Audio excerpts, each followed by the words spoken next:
Hey guys, tonight we're not dining in a Michelin-starred fantasy. We're stepping into a Roman banquet, the real kind. Not the marble columns and golden goblets you've seen in movies, but the kind with lukewarm oysters, fermented fish sauce, and more than a few questionable smells. You might think ancient Rome was all grandeur and elegance, but tonight you'll taste the other side, the part history books don't describe in detail. And trust me, by the end of this journey, you'll never look at dinner the same way again. Before we begin, I'd love to know where you're tuning in from and what time it is there. Drop a comment. It's always amazing to see this little sleepy community stretch across the globe. And if you enjoy these quiet, strange dives into the past, consider liking or subscribing. It means more than you know. Now, dim the lights. Maybe turn on a fan for that soft, steady hum. Let your body sink into the mattress. You're not hungry. You're curious. And that's more dangerous in ancient Rome than you think. Let's begin. You wake to the sound of carts, wooden wheels groaning over stone, hooves clacking, voices shouting, sacks thudding. It's morning in Rome, and the city is hungry. You pull aside a curtain and see it, a long line of grain sacks, amphorae crates of dates and olives, all moving steadily toward the market by the Tiber. Behind it all, the river shimmers, carrying more ships than you can count. Rome's stomach is vast, and it must be fed. Daily, constantly, or it rots. But the food you see didn't grow here. Rome is stone, it's empire, not farmland. The grain in those sacks likely came from Egypt, shipped up the Nile across the Mediterranean, then hauled up the Tiber to this very spot. The olives may have traveled from Hispania, the spices from the east, Asia, Minor, Syria. Beyond, you imagine a single fig on a platter. And behind it, months of travel. A dozen hands, 100 risks. Food in Rome is never just food. It is empire condensed into taste. And that's just the luxury items. For everyday people, the plebs, the crowds, the thousands who can't afford flamingo tongues or honeyed dormice, the city has a system. A ration. Grain is handed out in bulk to citizens. You queue with your wax tablet proof of identity and wait at the distribution center. There's no buffet, no plate, just raw grain dumped into your cloth sack, enough to bake your own bread, assuming you can find a communal oven and time and firewood.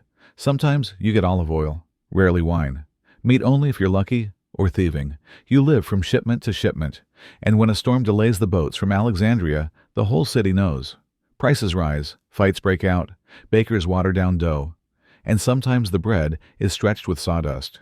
You wouldn't know it from the mosaics, the grand villas, the paintings of golden banquets. But Rome's food system was a fragile miracle, a daily bet that boats wouldn't sink, that slaves wouldn't rebel, that the empire far away would keep sending its harvest. You run your hand across a marble column as the city begins to stir. You smell ash and citrus and bread baking in the distance. Your stomach growls, but the food isn't ready yet. Not until 1,000 hands move, 100 slaves sweat, and the empire remembers to feed its capital.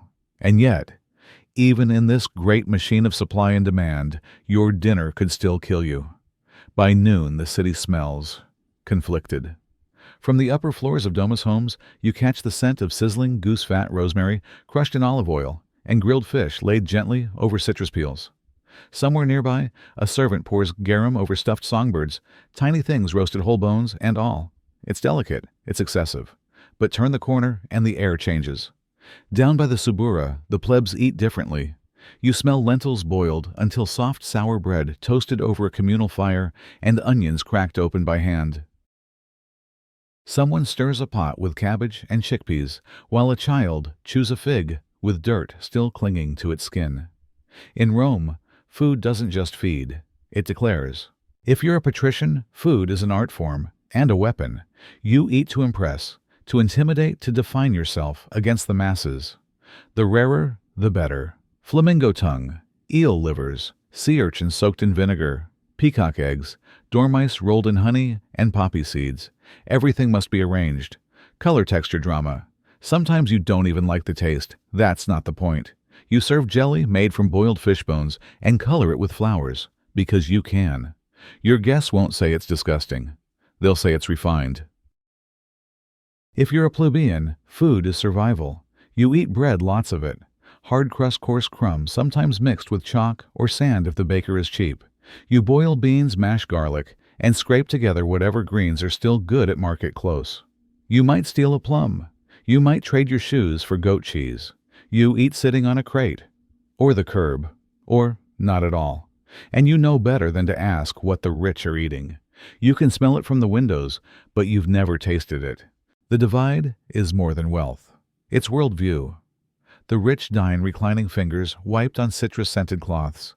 They host poets and senators discussing stars and war and inheritance between bites of squid. The poor eat standing, quickly before it's stolen, before the bread cools and hardens, before someone bigger shows up. Sometimes the classes meet on feast days when food is thrown from balconies or during riots when granaries burn, and no one eats at all. But most days, what's on your plate tells the world who you are, what you matter, what you deserve. And if you think that meant the rich were safer, you haven't seen what they called fine dining. You take a wrong turn, and suddenly you're in it, the market, the Macellum. A Roman marketplace isn't a peaceful stroll. It's a collision of smells, of bodies, of sound. You step forward and are hit by it, the stench of raw fish, baking bread, donkey sweat, sour wine, dried blood, fresh urine. All of it layered. No wind, no relief. The stone under your sandals is slick with something olive oil maybe, or worse. To your left, a butcher holds up a goat's head. Its eyes are still in. Flies circle. His apron, if you can call it that, is streaked red and stiff with days-old gore. He smiles with 3 teeth. You hear a slap. Someone testing the freshness of a fish. Except the fish is already stiff, gray-eyed, and starting to curl at the edges. A seller swears it's just caught. He's yelling in Greek. His customer answers in Latin. Nobody's listening. There's no ice, no preservation, just salted hope. Behind you, a woman shrieks. She's arguing over the price of figs. Not the quality, she knows they're overripe. She just wants them cheaper. A slave tries to sneak a melon into his cloak. He fails. You duck as someone tosses a spoiled cabbage. Children scream, chickens scatter, a boy shouts about honey cakes, another shouts louder, trying to outsell him. Everyone's selling something, except you. You're just trying to breathe. And yet this is normal. This is Rome's pantry. This is where the bread begins, where the sausage was once a pig, where the garum was once a pile of anchovies left to rot in the sun, and will soon be poured onto every single meal regardless of class. You pass a barrel. It smells wrong. A mix of vinegar, salt, and thyme. You peek inside a slurry of fish guts and brine. That's lunch seasoning. That's luxury. You nod politely and move on. Your shoulder brushes a man carrying 3 skinned rabbits by the foot. One drips. You feel it land on your tunic. You don't say anything. You just keep walking. Past stalls of beans and barley raisins and radishes, stolen goods and sacred offerings. The lines blur. In Rome, everything is for sale, even your appetite. And when the sun sets, the real feasting begins on couches and shadows, with dishes that would make your stomach question its own bravery. There's a smell you can't escape. Not in the streets, not in the kitchens, not even in the villas of the elite. It's sharp, sour, fishy, but not fresh. A little like vinegar, a lot like decay. The kind of scent that clings to walls to close to your memory. It's garum, and in Rome it is everywhere. Garum isn't just a sauce. It's an obsession, a status symbol, a culinary addiction so strong it blurred the lines between luxury and rot. To make it, you need fish. Small ones, anchovies, sardines, mackerel. Preferably with guts intact. You pack them in layers with salt herbs, and sometimes nothing at all. Then you leave them. In the sun, for weeks. You don't stir it. You don't protect it. You let it fester. You wait for the magic or the madness to happen. Slowly the mixture liquefies. The fish break down, melt into brine. What rises to the top is skimmed off, that's the gold. The rest often used as fertilizer, or fed to slaves, but the top layer, clear amber deceptively thin, is bottled, sold, celebrated, exported across the empire, worth its weight in silver. Called the nectar of the gods by those who could afford it. You'd think something that smells this foul would be rejected, but no. The Romans poured it over everything. Bread, beans, pork, fruit, wine sometimes. They even brushed it on fish, which already smelled like fish, just to enhance the umami. Garum wasn't just a flavor. It was a need. A dish without garum felt unfinished, undressed, uncivilized. Even the poor scraped together coins for the cheaper versions, darker, thicker, stored in clay jugs with cracked seals. Some versions were so pungent they could make you gag. Still, they were prized. You've never tasted anything like it. It's salty, fermented, unpredictable, somewhere between soy sauce and seawater if both had been left in the back of a Roman alley for a month. And once it touches your food, it touches everything. You remember the fish you smelled in the market? It's here again, but now it's dignified. Now it's refined. Now it's Roman. And if garum ruled the taste of Rome, the real theater of power and discomfort happened where people ate it, lying sideways surrounded by eyes. The couches are arranged in a horseshoe. The cushions smell of lavender and sweat. Bronze lamps flicker overhead, casting shadows that dance on mosaic floors. You recline elbow on silk toes, brushing cold stone. A slave kneels beside you, a boy maybe 10, pouring watered wine into your shallow cup. The feast begins. First the appetizers, gustatio, pickled eggs with pine nuts, lettuce drizzled in honey, tiny songbirds stuffed with raisins and soaked in vinegar. Sweet, sour, unsettling. A man across the table plucks a bird with his fingers and bites the head clean off. He smiles through feathers. Then the main courses arrive. A roasted piglet, mouth stuffed with dates, eyes intact, glistening from a glaze of garum and wine. Next to it, a dish of veal brains whipped to a soft paste and flavored with pepper. There are tongues, livers, intestines. Everything has been stuffed into something else. You poke a sausage. It jiggles. You're not sure what's inside. A young girl, no older than 8, balances a tray of cheese and olives. She stumbles. A guest grabs her arm too tightly. No one reacts. Another slave wipes down a spill with their sleeve. No cloth, just skin. They disappear again before dessert arrives. You try to speak, but conversation is hard when everyone's lying sideways. You don't face each other. You stare across the table, across the food. You catch glances, half-heard jokes, whispered critiques of seasoning. A man next to you coughs. Wine went down the wrong pipe. Or maybe something more. He excuses himself. No one follows. Then comes dessert. Secundae mensa. Figs stuffed with almonds. Honey cakes shaped like fish. A pear soaked in wine and sprinkled with pepper. You take a bite. It's strangely cold. The honey hides a bitterness. You're not sure it's intentional. And all the while the slaves return. Replace dishes. Fan guests. Pour more wine. They move silently, heads down. One boy has a bruise under his eye. Another is missing a sandal. You realize you haven't seen a single one eat. This is not a meal. It's theater. A performance of wealth excess power. Every dish says we can afford to waste. Every stuffed delicacy says we have enough to experiment. Every slave says we don't need to lift a finger. And you, a guest, are both participant and witness. Comfortable and complicit. But while the rich feasted on the rare and the strange, the poor had a different kind of dinner, one that might have saved their stomachs, if not their pride. You've probably heard the word vomitorium.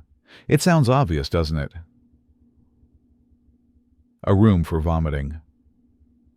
A chamber tucked behind the dining hall where rich Romans could relieve themselves and return to the feast with an empty stomach and renewed appetite. But here's the twist. The vomitorium wasn't a bathroom. Not in architecture, not in purpose. Historically, a vomitorium was an exit corridor in a theater or stadium designed to spew out crowds quickly, like water from a pipe. That's where the word comes from, vomere, to discharge. So no, there wasn't a special room in every Roman villa where guests lined up to purge their peacock tongues and pickled dormice. But that doesn't mean vomiting didn't happen, or wasn't encouraged, because Rome had a relationship with excess, a deep, troubling intimacy with too much. Too rich, too fatty, too sweet, too strange.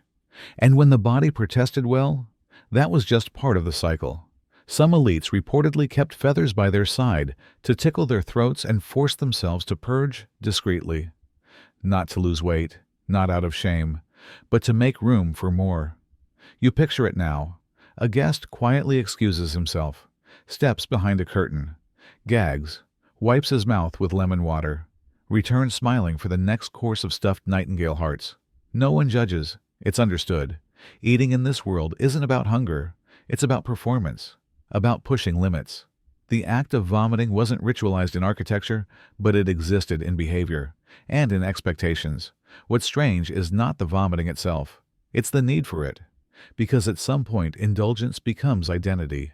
Your worth isn't what you eat, but how much you can endure, how many flavors you can layer, how much discomfort you can mask with a smile.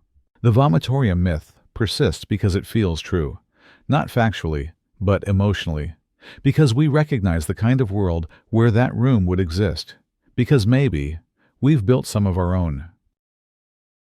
And while the elite played with fullness and emptiness, the streets echoed with simpler meals and the quiet dignity of just enough. You raise your cup. It's beautiful, smooth heavy, with a subtle sheen, cooler than the room around you, like stone touched by moonlight. What you don't know is that it's made of lead. The wine inside smells sweet, syrupy. Romans liked it that way, aged in lead-lined amphorae, sometimes boiled with herbs, and thickened to a glaze. That sweetness, it's not just from grapes. It's lead acetate, the byproduct of storing wine in metal. They called it sapa. You call it poison. But they didn't know that. They didn't know that headaches, fatigue, trembling hands, or sudden rage could come from the goblet itself. That the infertility of noble lines and the madness of emperors might trace back to every toast made in celebration. They drank deeply, and the danger stayed quiet. Elsewhere, the water sits in bronze cisterns, green at the edges, streaked with time. The metal offers some protection.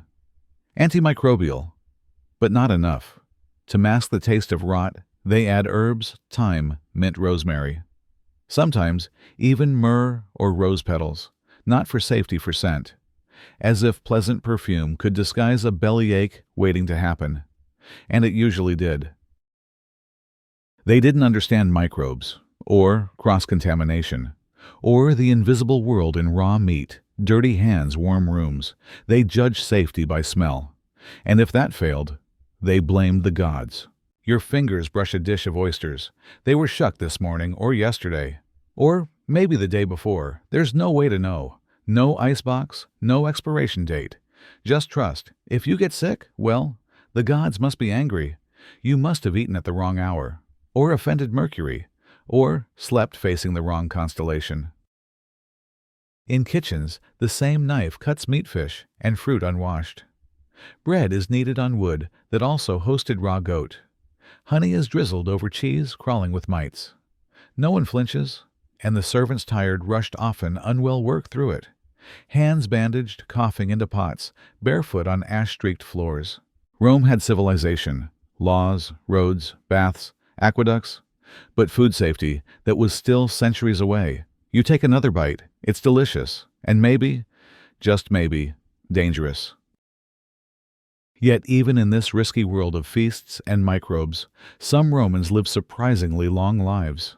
Perhaps because they kept their meals simple. The bowl arrived steaming, simple. Just noodles, thick, pale, coiled like little worms. A handful of greens on top, and a glisten. Brownish, almost golden. Garum, you don't ask. You were told to try it. Everyone at the table leans in, smiling politely, pretending not to smell it. But you do.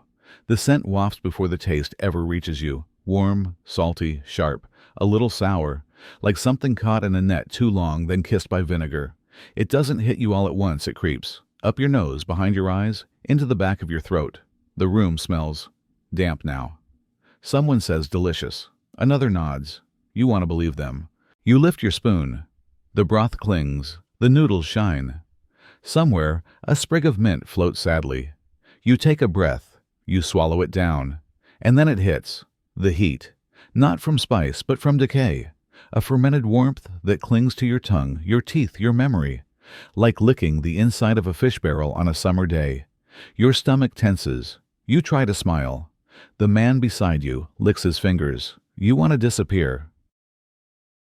They call this a delicacy, Liquid gold. It's in everything, not just the noodles, the vegetables, the wine sauce. Even the meat you haven't touched yet. Garum doesn't hide. It lingers. On breath, on cloth, in your mind. And still, they pretend. They lift their cups. They compliment the chef. They dip bread into more garum like it's honey. You take another bite. Because what else can you do? You try to focus on the texture. The noodles are soft. The greens are bitter. You tell yourself that's what's bothering you. Not the rot, not the fish. But you know it's a lie. Someone across the table says something about Neptune blessing the catch. You look at your bowl and wonder what kind of god demands this as worship. Your mouth feels warm.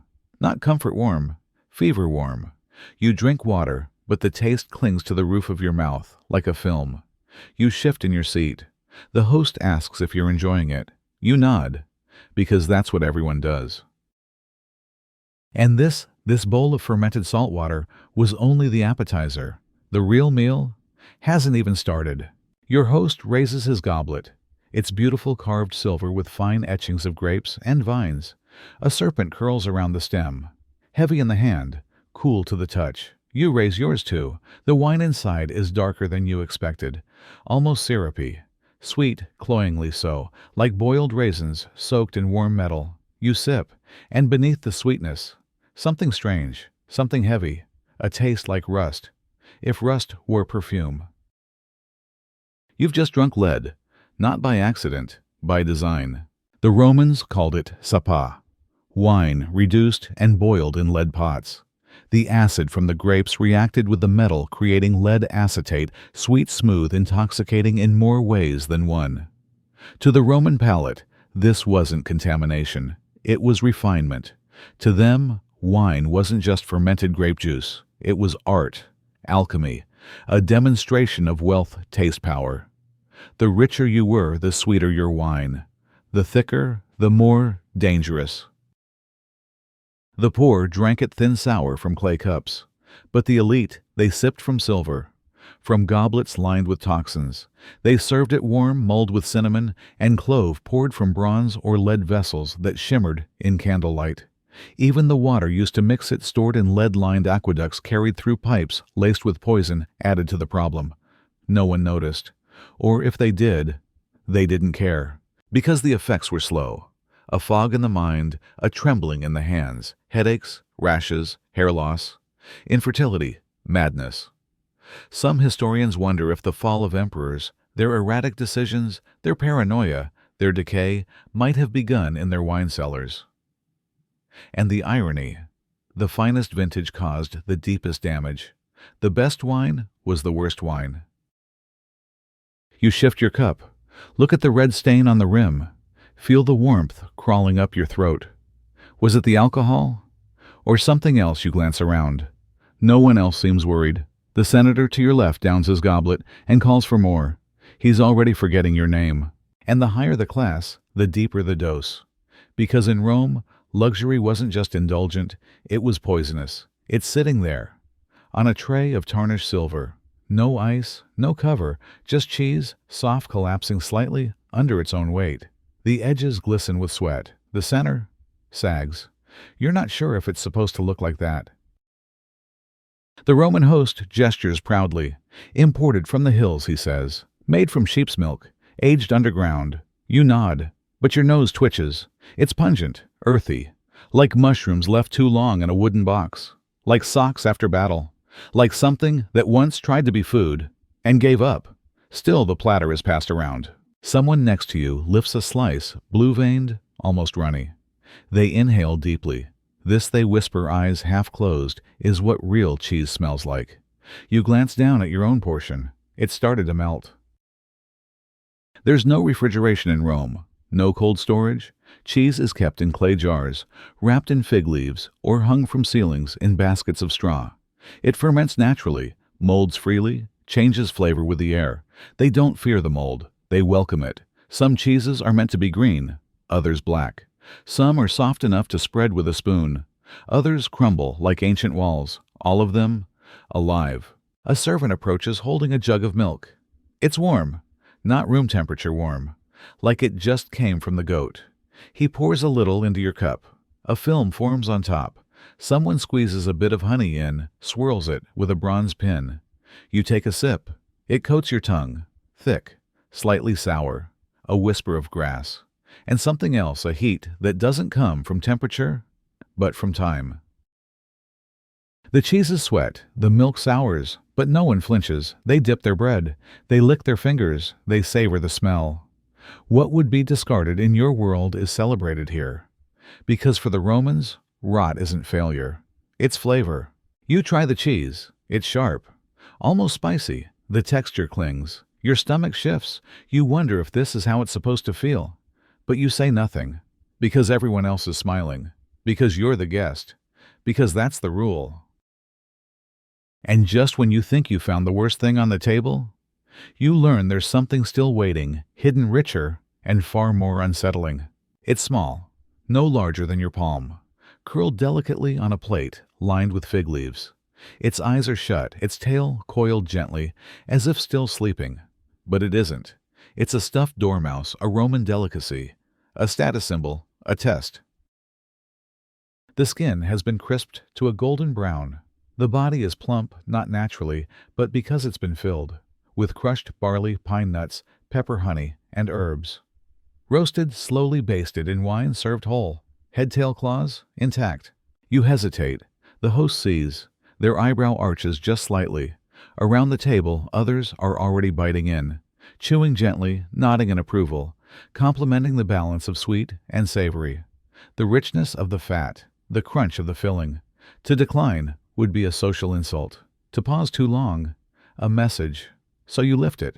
The skin crackles. You bring it to your mouth. The scent is confusing. Roasted grain, melted fat, something faintly nutty. You bite.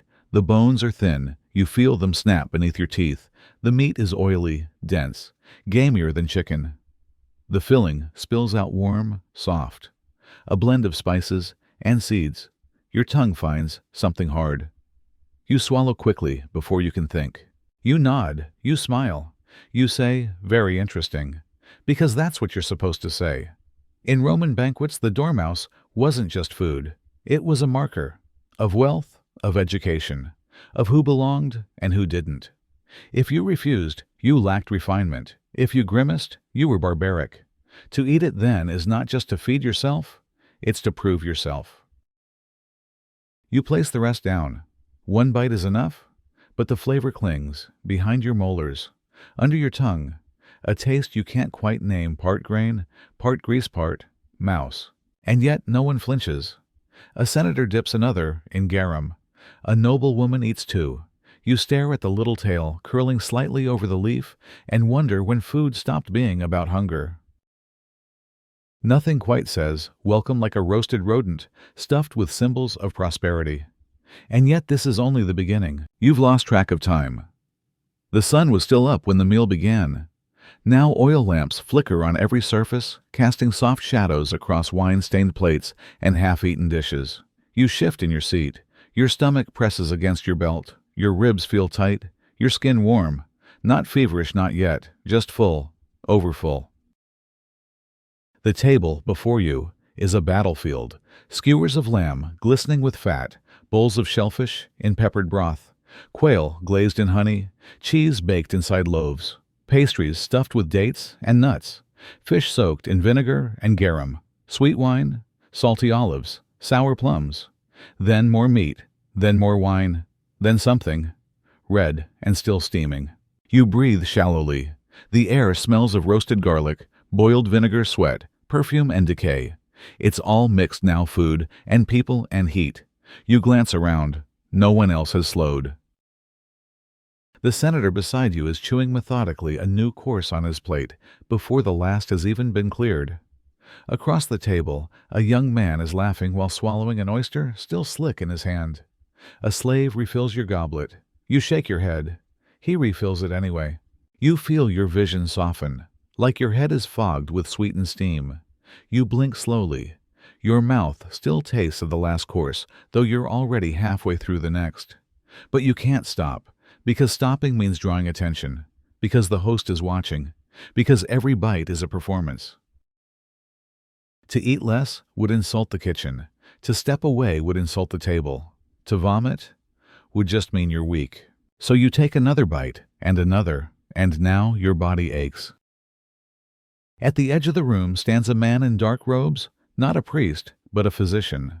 He watches calmly, in his satchel herbs to soothe the gut powders, to dull pain leather straps, to bind bloated stomachs. He's used to this. He's here because this always happens. He walks slowly around the banquet like a shepherd, taking pulses, studying eyes, whispering advice. You see one guest take a tincture, another receives a compress on her chest. No one questions it. Because in Rome, excess isn't failure, it's fashion. You lean back, or try to. The cushion presses into your spine. Your gut feels like it's holding more than it was designed for. You breathe through your mouth. You nod when someone passes you another dish. You tell yourself, just one more bite. And if somehow you're still not full, the next course promises something you'll never forget. Not because of how it tastes, but because of how it ends. The plate is brought to you alone, not passed down the table, not served from a communal bowl. No, this is personal. A gift, a gesture, a mark of honor. A single flamingo tongue nestled in a shallow dish drizzled with honey and vinegar. Soft pink, glossy, barely the size of your thumb. It quivers when the tray is set down. You blink. You're not sure what to say, but your host smiles as if granting you a favor reserved for diplomats or emperors. Around the table, heads tilt toward you. Subtle glances. Not quite envy, not quite pity. Flamingos were rare imported fed figs and nuts to sweeten the meat, and their tongues the most prized part. Soft, fatty, exquisite, they say. You reach for your spoon. The metal clicks softly on porcelain. The tongue slides almost slippery, like wax left in the sun. It resists slightly as you lift it, then yields, warm, wobbling. You bring it to your lips. It smells faintly of salt, of blood, of something once alive but long drowned in spices. You close your eyes. You bite. It gives way instantly. It's buttery, they would say, but not to you. To you it's too rich, too intimate. The texture is wrong soft, but gristly, like fat with memory. The taste is faintly metallic, salty, a whisper of fish, a touch of liver, a ghost of feathers, and pink water. And underneath it all, a whisper of rot. You chew slowly, and as you do, you feel it, the room watching. Not overtly, just edges of eyes, the flicker of attention, the unspoken question in the corners of their mouths. Will you appreciate this? Will you understand your privilege? Will you finish it? You do, because this tongue smaller than your finger costs a month's wage for a slave, because someone else would have eaten it gladly, because you're not allowed to be disgusted. Not here. You set your spoon down with a soft clink. You smile. You nod. You taste nothing now but ash and lemon. And whether it's tongue or tripe or tail, the smell always lingers beneath the silk. The rot is always just under the surface. The servants bring it out without fanfare. No silver tray. No carved garnishes. Just a wide terracotta plate, still steaming glossy with oil and sauce thickened by time. A smell follows it, heavy, sharp, like iron, like something buried and then boiled. Liver, heart, stomach, tongue, kidneys, from cow, from pig, from goat, boiled, roasted, fried, spiced heavily not for flavor, but for disguise. You catch a glimpse of the kitchen through a side curtain. Its chaos, firelight, flickers off wet knives, smoke curls from blackened pots. Voices shout over crackling grease. There's steam and blood and shouting. A cleaver comes down hard. A goat's head stares from a bucket. You look back at your plate. Someone, maybe the host, maybe a servant, has placed a piece on your dish. Goat liver, dark, soft, glistening, edged with what might be fat, or might be something else. You didn't ask for it, but here it is. The smell rises, bitter, earthy, metallic. You know this smell. It's the smell that comes when meat has memory, when the animal wasn't just muscle, but organ, when it once filtered blood, not just carried it. You glance around. Everyone else is chewing. No one is hesitating. So you do the only thing you can. You lift it, you smile, you bite. It yields immediately too soft like clay. The surface is smooth, but the inside, grainy. Like biting into sand soaked in broth. The flavor dense, heavy. The bitterness sits in the back of your tongue, like regret. You chew, and chew, and chew, and still it doesn't disappear. Someone laughs across the table. Someone else dips a piece of heart into mustard and pops it in without blinking. A child, no older than 12, carries a bowl of kidneys to an older man who waves her away impatiently. She stumbles, almost drops it, then catches herself and bows. You swallow. Barely. You nod politely when someone makes eye contact. You say delicious. You sip your wine hoping it will wash it down. It doesn't. Because in Rome, you don't just eat the body. You eat what it carried, what it processed, what it couldn't forget. And sometimes you don't just eat the thing, you wear its memory on your breath, for hours or longer. You step out from the marble halls, away from silk cushions and polished silver, into the hum of the street, into the smell of sweat, ash, and old fish. This is Rome's other kitchen, where the plebs eat, where smoke rises from clay ovens, where skewers of meat hiss on iron grates, where hands, dirty fast and practiced, wrap food in stale bread and pass it into waiting palms. You feel hungry, not because you are, but because everyone else is eating. A vendor pushes a flatbread toward you. It's stuffed with something soft, salted fish maybe, crushed olives, a smear of something sharp and red. It's hot to the touch, the crust scorched black at the edges. You pay a coin. The man grins, missing teeth. You lift it. It smells bold, like smoke, like brine, like something scraped from the bottom of a boat and left in the sun. You take a bite. The crust is hard, your teeth fight it, the inside mushy, warm, tangy in a way that suggests it was fresher yesterday, or maybe the day before. There's a crunch you didn't expect, a bone you don't ask, you don't stop. People eat around you, leaning against walls, sitting on barrels, squatting in the dust. Children slurp from shared bowls. Dogs sniff for scraps.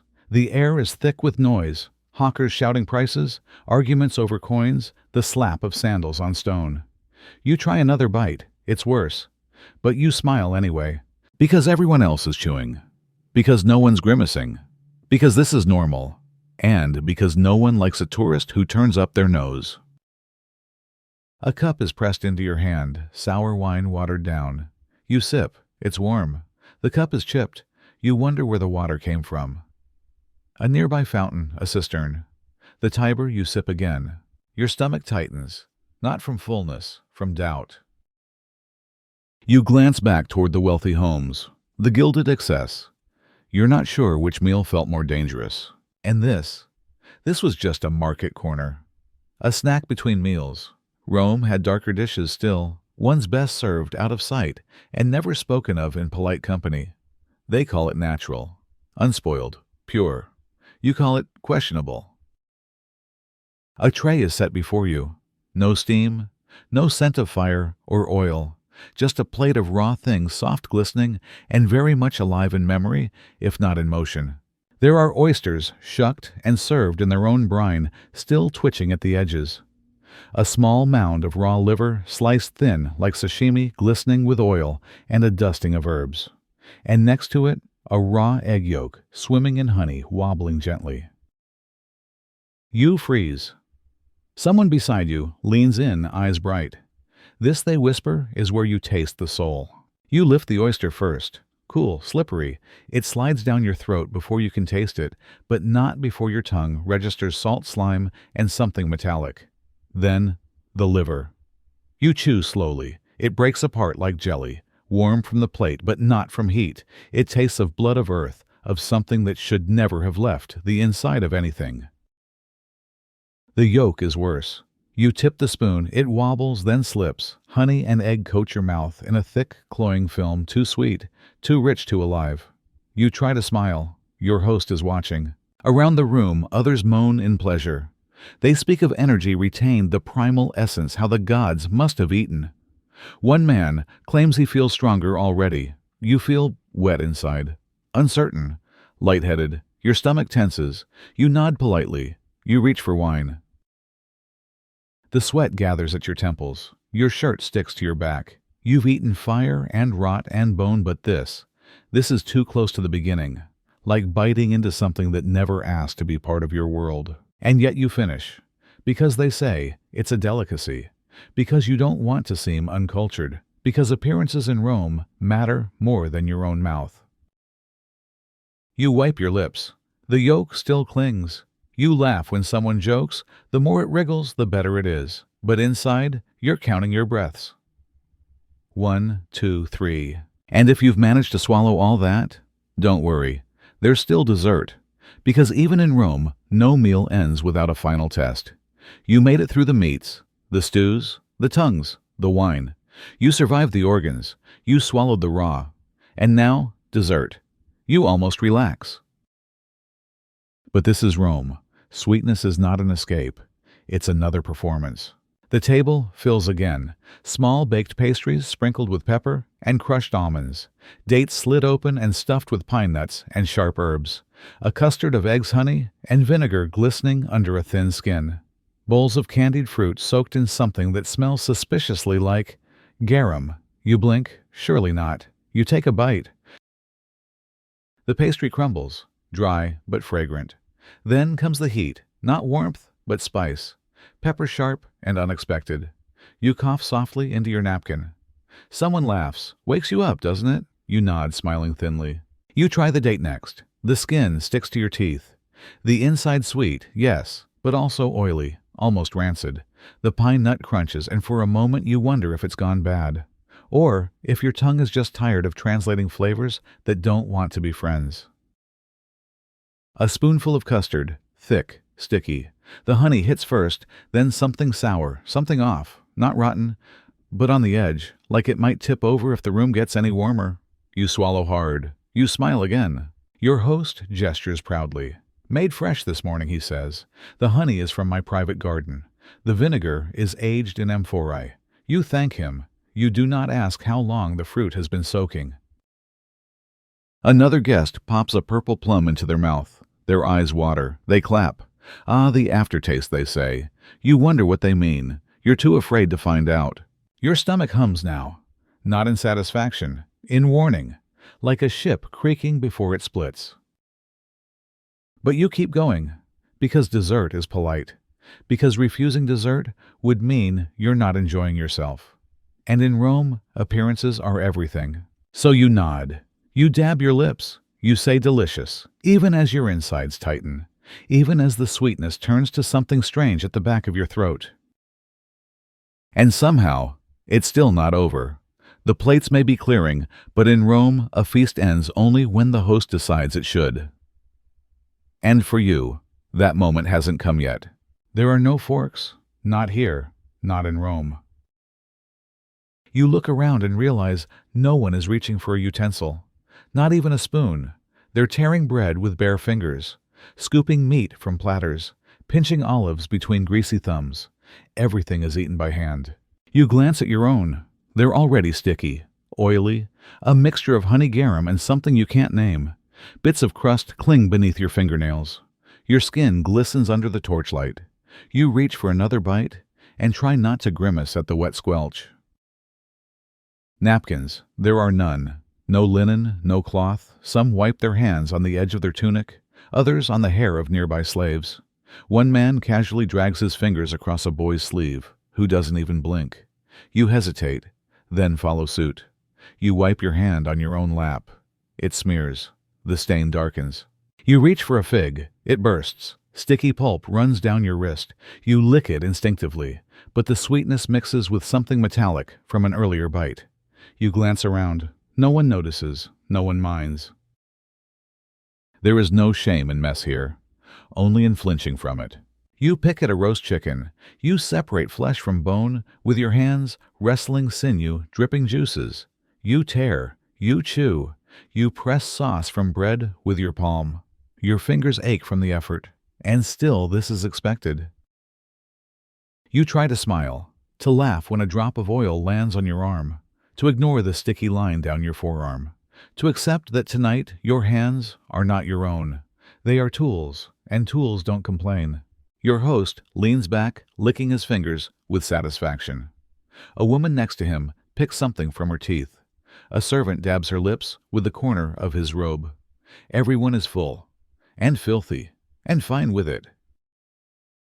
You're still learning, still pretending not to notice the crust forming between your fingers, still trying not to rub your face, still trying not to care. Because here dirty is not disgraceful, it's expected, and the more you touch, tear, and taste, the more Roman you become. At the center of the table sits a single bowl. Not a serving dish, not a decoration. A bowl meant to be shared by everyone. No spoons are passed, no plates are offered, just bread, torn into thick, uneven hunks, used as spoons, dipped, dragged, soaked. You lean in. Inside the bowl, a thick stew meat grain, maybe lentils. Floating fat glistens on the surface. Chopped herbs cling to the rim. It's been stirred, scooped, and backwashed so many times. It no longer resembles one thing, just everything, together. A hand reaches across from you. 2 fingers pinch a bit of fat. They leave behind a slick trail. Another hand dips a crust of bread, tears away a chunk, and drops half of it back in. You hesitate. You rip your bread, you dip it. You try not to think about what else is already in there. Oil, spit, crumbs, fingers. You bring the bite to your mouth. The bread is warm. The stew is spicy soft, comforting. Until you realize it's someone else's chew that flavored it. You try again, but this time, as your hand enters the bowl, it bumps another. Firm, direct, flesh on flesh, yours reaching for the same piece of meat as someone else. You freeze, you look up. Across the table, a man stares at you. His face is blank, but his eyes cold. Just for a second. Just enough. You mumble an apology, though no one speaks. You pull your hand back. The room continues eating, unbothered, unchanged, because this is normal. Because this bowl doesn't belong to you, or to him, or to anyone. It belongs to the table, to Rome. You try again, more careful this time.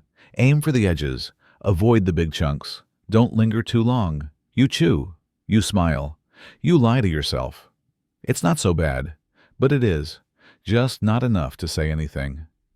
And that's when it hits you, that maybe cleanliness, the kind you grew up with, expected, relied on, is not a Roman virtue. It's a modern invention, a luxury, a myth. You thought the worst was over. You were wrong, because now everything is pickled. A new tray arrives, neat rows of vegetables, fruits, even eggs glistening with brine. Not steaming, not warm, just wet. There are turnips thinly sliced and pale, onions shriveled and translucent, boiled eggs green at the edges, fish curled tight in coils like sleeping snakes, and even apple slices soaked in something darker than vinegar, something fishy. You don't ask, you already know.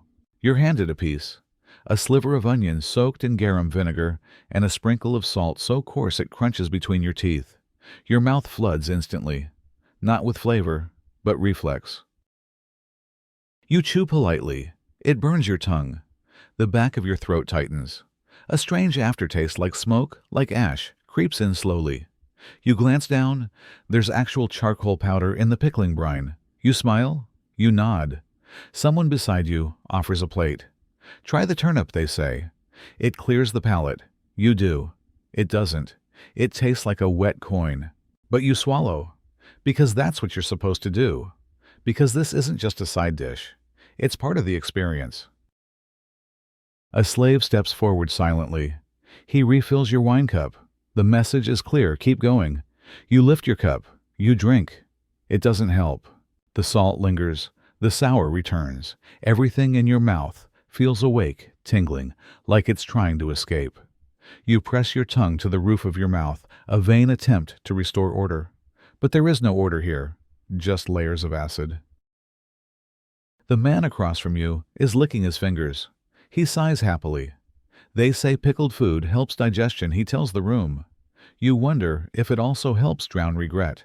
You reach for an apple slice. It's soft, Too soft, you bite, sweet, sour, salty, and then garum.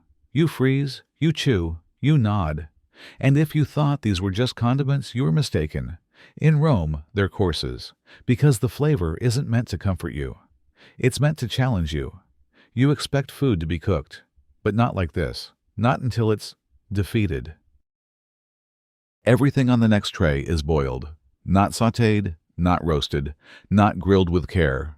Just boiled, until color fades, until texture gives up, until the ingredients no longer remember what they once were. A slab of meat trembling on the plate, cabbage gray and leaking water, a fish whole, its eyes fogged, its spine collapsing inward. The smell damp, heavy, almost sour. Not spoiled, not quite, just hovering near the edge. You're served a portion. The meat jiggles, you prod it with your bread. It doesn't resist. You bite. It falls apart, yes, but so does your will to chew. There's no flavor, just warmth and a whisper of yesterday's smell. A boiled leaf lands on your plate next. You lift it. It droops like a rag. You bite. It disintegrates, more mush than vegetable. You try to swallow quickly, but it clings. It slides slowly, unwilling to let go. Someone notices your face. They smile kindly. Easier to digest this way, they say. You nod, mouthful. You don't tell them you miss crunch, or color, or knowing what you're eating. Even the fish has been robbed of identity, boiled until the bones are soft, the skin translucent, the flavor gone. You're not sure if it was river fish, sea fish, or something in between. You only know it's wet. The air above the table is humid now. Steam rises from every plate. A faint funk, half old grease and half overcooked greens wafts lazily between guests. No one reacts. This is normal. This is food. You keep eating. Because stopping would be rude. Because everyone else is nodding, chewing, smiling. And because your host is watching. You scrape your plate with your bread. You mop up grayish broth. You pretend it helps. But really, it only makes everything heavier. And somewhere between your last bite of mushy cabbage and the next ladle of mystery stew, you start to miss home. Not just for the taste, but for the memory of food that fought to stay alive. You wake up, not from a dream, but from pain. A dull, deep ache spreads through your stomach. Not sharp, not violent, just persistent. Hot, like a slow fire. Swollen like something expanding inside you. You shift in bed. The sheets stick to your skin. Your back is damp. Your temples are moist. You're not feverish, but almost. You sit up, carefully. The room is dark, lit only by the last embers of the hallway torch. You try to breathe slowly, but the weight in your gut refuses to ease. A soft knock. Then the door creaks open. A young slave steps in, eyes low. He carries a small clay cup. Steam curls upward. You reach for it. It's herbal tea, lemongrass, maybe mint, a hint of anise. The warmth is comforting, until you sip. The water is earthy, too earthy, drawn from a well, unfiltered. There's a faint taste of metal. Or maybe stone. You force it down, because it's all there is. Outside, Rome whispers. You hear the distant bark of a dog, the scurry of rats across the roof beams. The wind howls faintly between columns. Someone coughs, far away. Someone else groans. You're not alone in your discomfort. You shift again, clutch your belly. You think of the feast, the garum, the cheese, the wine, the pickles, the mouse, the tongues. You swallow the memory like you did the food, unwillingly and too late. You lie back down. But your stomach has ideas. It churns. It bubbles softly. A gassy swirl of regret. You curl to one side. A vain attempt at relief. It doesn't work. You think of breakfast. It's only a few hours away. And yet the thought is unbearable. More bread, more vinegar, maybe salted fish. You close your eyes, try to forget. But the weight stays inside you, like Rome itself. And that's when you know. The worst isn't over. The feast ended hours ago. But the real punishment, it's just begun. The sun wakes you. Not gently. It slams through the window like a hammer of gold. Your eyes sting, your head pulses, and your stomach still isn't speaking to you. You sit up slowly. Your limbs are sore like you've wrestled a pig in your sleep. Your mouth is dry. Your breath questionable. You pull on a tunic. Someone knocks. Breakfast is ready. You walk into the atrium, blinking against the sun. The table is set. No fanfare, just more food. A bowl of porridge steaming beige, harmless looking. Until you lean closer, that unmistakable tang. Garum. They stirred fish sauce into it. A hot, salty sludge. Next to it, sour fruit. Figs maybe, or plums, but they're wrinkled, overripe, drenched in their own juice. The smell is fermented. Then there's bread. Not fresh, not soft. Just hard discs of wheat, dark and dry, the kind that could survive a siege. You pick one up. It scrapes your palm. You're not hungry. You're still full. Not from food, but from everything left behind in your stomach. Still you sit. You're handed a spoon, not for stirring, for obedience. A voice from across the table chimes, "You must eat. To have strength?" You nod, because what else can you do? You take a bite. The porridge is thick. The garum is stronger than ever, warm, oily, sour. You chew slowly, like you're swallowing punishment. The fruit follows. It bursts too easily. The sour juice hits your throat and your sinuses. You suppress a cough. Then, the bread. It crumbles like sandstone. You chew, and chew, and chew. The sun hits your face again. A sharp beam. It blinds you for a moment, and behind your eyelids you see last night's feast. The fish, the stew, the shared bowl, the mouse. Your belly groans, loud enough for someone to glance over. You smile, faintly, lie again with your face, not your stomach. And so the day begins, not with joy, not with energy, but with a stomach that never slept, and a table that never stops feeding. You sit down for lunch. You're not hungry, of course you're not. But skipping a meal, that's not an option. A bowl is placed in front of you, heavy, wide. Steam rises, and with it, a smell. Something familiar but not quite comforting. The contents, a thick stew, brown, oily, dotted with floating herbs and bits of what look like maybe carrots. And then there's the meat, dark, shredded. No bones, no shape, just meat. You scoop a spoonful, lift it, watch it tremble slightly. You sniff. It's rich, fatty, almost gamey. You ask, "What is it?" Someone shrugs. Could be rabbit, could be dog, could be something smaller. Someone else laughs. Doesn't matter, they say, as long as it's tender. You take a bite. The texture is soft but not falling apart. It clings. There's a faint gristle at the edge, and the taste, greasy mostly, with a metallic note that lingers. You keep eating, because the alternative is more suspicious. Your bowl empties one spoonful at a time, and with each mouthful, you become less certain, not about the animal, but about your own boundaries. The cook appears briefly, beaming. He pats your shoulder. "Special recipe," he says proudly, "passed down from the ancestors." You smile, tight-lipped. You don't ask which ancestors. No one ever does. Someone nearby licks their fingers. "Better than yesterday's fish," they mutter. You agree, but only because you're afraid not to. The broth settles in your stomach like cement. You sip water, it doesn't help. You press your tongue against the roof of your mouth, trying to erase the taste. But it's too late. It's part of you now. You glance around. No one else seems to care. They're chatting, laughing, enjoying. You're the only one quietly questioning your species' loyalty. And so you set your spoon down, not with satisfaction, but with resignation. Because here in Rome, the less you know, the better you digest. It's just a piece of bread, crusty, hard, dull-colored. You take a bite without thinking. You've done this dozens of times by now. But then, crack, a sharp, sudden sound, inside your mouth, followed by a jolt of pain. You freeze, tongue instinctively rushing to the back of your teeth. You feel it, something sharp, something wrong. You spit discreetly into your napkin, what passes for one anyway. It's small, white, jagged, a bone shard, baked inside the loaf, hidden until your jaw found it. You run your tongue along your molars. There's a sting, a hint of metal. No, not metal, blood. You've bitten yourself. You touch your lip, a smear of red. You taste iron. More than from the food. This time it's yours. Someone next to you chuckles. You found one, they say. Sign of a protein-rich meal. You try to smile. It doesn't reach your eyes, or your jaw.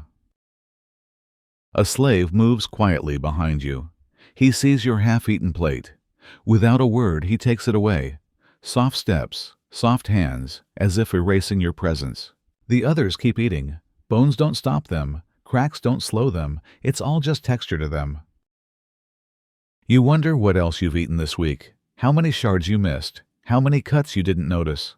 Because the food was too rich, too spiced, too insistent. You shift in your seat. Suddenly, every bite you've taken feels suspect. You rub your jaw still sore. And think about softness, about safety, about how rare those things are here. And as the blood on your tongue fades, you begin to understand something. In Rome, it's not about being full. It's about surviving what's left behind. The plate is set down in front of you, silver-trimmed, polished, and on it, a single slice of meat, dark, glossy, perfectly seared, and slightly gnawed. You stare. There it is, near the edge, a faint indentation, not quite a bite mark, but not far off, a soft arc just enough to break the skin of the roast. You look up. Your expression says it all, but someone across the table leans in with a smile. You're lucky, they whisper. That came from the emperor's table. You blink. He bit it, a nod. Half his portion. The rest was gifted. It's a privilege. You glance at the meat again. There's even a spot of sauce smeared oddly, like it had once touched another plate, or another mouth. Your stomach coils, not out of disgust, but confusion. Where does awe end and appetite begin? A voice behind you adds, they say the taste of power lingers. Another snickers, and so do the germs. You grip your fork, hesitate, just long enough to feel watched. You cut the other side of the meat, away from the mark, as far as possible, and bring it to your mouth, warm, tender, rich. But your neck tingles, not from heat, from the weight of eyes of expectation, of invisible rules. You chew. It tastes good, but also strange. Like eating a message. You wonder what it says. Obey.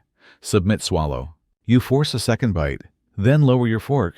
No one comments, but their silence approves. You pass the test, even if your stomach didn't. And so you sit, chewing the taste of someone else's power. Because when food comes from the throne, you don't question. You digest. The dish is unveiled. A slab of roasted meat, steaming glossy, almost glowing under the oil. But that's not what you notice first. No, it's the aroma, pungent, thick, like a spice merchant had a seizure over the pot. Pepper, ginger, cumin, cinnamon, turmeric. The list reads like a map of every corner of the Roman trade routes. You lean in out of reflex mistake. Your nostrils burn, your eyes water. You cough once, then, again, as the sharp heat of the spices sears the back of your throat. A man next to you laughs. Good sign, he says. If it makes you cry before you taste it, it's fresh. Someone else chimes in, waving their spoon. All that flavor isn't for taste. They lower their voice. It's to hide the rot. You blink. He shrugs. Spice is cheaper than dignity. You stare at your plate. The meat is buried, almost completely obscured by a thick glittering coat of seasonings, black, red, yellow. It looks like treasure. It smells like warfare. You cut a piece. The blade barely makes it through the crust of crusted powder. It slides out red, too red. You don't look too closely. The moment it touches your tongue, fire. Not just heat, but stinging, blooming pain. Your eyes squeeze shut, your jaw tenses, and still you swallow. Because you've learned by now, refusing is worse. Better to eat fire than offend a Roman host. The second bite isn't better, but your mouth is already numb. You chew slowly, imagining each granule of pepper as a disguise. What was this meat doesn't matter. No one's taste buds survive this anyway. You dab your eyes, pretending it's from laughter. Someone slaps your back, mistaking your struggle for enthusiasm. You nod. Swallow again. It feels like drinking lava. And in that moment, you realize something. The food isn't just spiced, it's armored. The flavors aren't there to please, they're there to distract. And sometimes, there's more seasoning than substance, more mask than meal. But still you eat, because Rome never served anything plain. The room shifts, not in noise, but in pace, a subtle stillness, one that drapes over the banquet like a velvet curtain, too soft to see, but heavy all the same. You don't know why until you hear the thud. Not a plate, a body. Someone has collapsed near the center of the table, face slack, a goblet spilled across silk, dark wine bleeding into the embroidery like a slow, elegant wound. For a moment, no one moves. Then, just as slowly, someone dabs at their lips with a napkin. Someone else sips water. No gasps, no screams, only forks now moving more carefully. You glance at your plate. The roast glistens. A bit of garnish curls artfully on top. Was it there before? Has the color always been that shade? A bead of sweat slides down your temple. You glance sideways. Eyes avoid eyes. Someone clears their throat too deliberately. Someone else shifts their chair just slightly away from the body. A whisper reaches your ear, low, steady, from behind you. Happens often. You turn. It's a serving slave. Expression unreadable. Back straight, as if poison were just another seasoning. You swallow hard. Not food, not yet. Just fear. That metallic taste that creeps in before the real flavor arrives. Was it the wine? The sauce, the olives? You think back, had you shared anything? Another servant drags the body away. No ceremony, just quiet efficiency. A new napkin replaces the stained one. The spilled goblet disappears. The table adjusts. And the feast continues. You pick up your fork again. You hesitate. A bite taken means trust. But trust here is stupidity. And yet, to not eat to question is worse. So you chew, slowly, measuring each swallow like a countdown, listening for any sudden shift in your heartbeat, any tightening in your throat, any heat behind your eyes. Nothing yet. And as you reach for another bite, you wonder if this is what luxury means, to eat like royalty and die like them too, because in Rome, death at the table is still better than irrelevance. You recognize the smell before the plate even lands. Garum, again, of course. But this time, it's different, thicker, sharper. It doesn't just creep into your nostrils, it punches through them, like brine and rot and salt and something that should have never touched sunlight. The dish looks innocent enough. Some kind of mashed legumes, perhaps lentils or fava beans, but swimming in a puddle of liquid that glistens like motor oil and smells like the bottom of a forgotten barrel. You try not to flinch. You're used to garum by now. A little bit drizzled over cabbage. A smear in a stew. But this is dedicated. This is baptized. You bring the spoon up slowly. The liquid trails behind, sticky, slick, like syrup that once dreamed of becoming vinegar and gave up halfway. You taste it. The flavor hits like a wave, but not the kind that kisses your toes, the kind that pulls you under. Salt, rot, something metallic. Your throat tightens, not in gagging, but in mourning, as if your tongue is saying goodbye to itself. It tastes like if someone boiled the Dead Sea and let it ferment for a year in a leather sack, then strained it through an old boot, and added a hint of anchovy to be polite. You cough once. Tears prick your eyes, not because it's hot, but because it's inescapable. See someone beside you, chuckles, clapping a hand on your back. You're hooked now. You smile, or try to. It looks more like a grimace with manners. You nod, because that's what's expected, because pretending to enjoy it is better than being the outsider who just doesn't get it, even if your stomach is already plotting revenge. The garum lingers, on your breath, on your hands, in your memory. You stare down at the bowl, still full, still steaming, still waiting. And for a moment, you understand why empires fall. Because if this is the height of civilization, then maybe being a barbarian wouldn't be so bad. Your journey through Rome's culinary nightmares, it's only just begun. The platter arrives like a promise, a final note. Something sweet at last. After garum, after mystery meats, after livers, and tongues, and whatever that roasted lump was. Surely this would be gentler. Grapes, dark, wrinkled, arranged in a neat little pyramid on a pewter tray glistening faintly under the torchlight. They shimmer strangely not with juice, but with a powdery gray dust. You lean in, you wish you hadn't. The smell is familiar, not from a kitchen, from a forge, like the smoke when wood burns too fast, or the sting of a blown-out candle, magnified. You blink, the server smiles. Preserved in sulfur smoke, they explain. It helps with digestion. You nod slowly, sulfur, as in brimstone, as in alchemical, as in the thing they burn to keep bugs and sometimes demons away. You pick up a single raisin. It's soft, then sticky, then oddly firm. You bite. A burst of sourness, then sudden sweetness, then burnt. Not caramelized, not toasted, burnt. It tastes like the ghost of a fireplace, like fruit left too close to an open flame, kissed by ash and regret. Your throat tightens, not from flavor, from dryness, like swallowing a puff of campfire smoke. Your eyes water. You blink again hard. Your chest feels tight. You sip wine. It helps, but not enough. Someone chuckles across the table. Strong right, another adds. You get used to it. You wonder, do you, or do you just surrender? The slave refills the tray.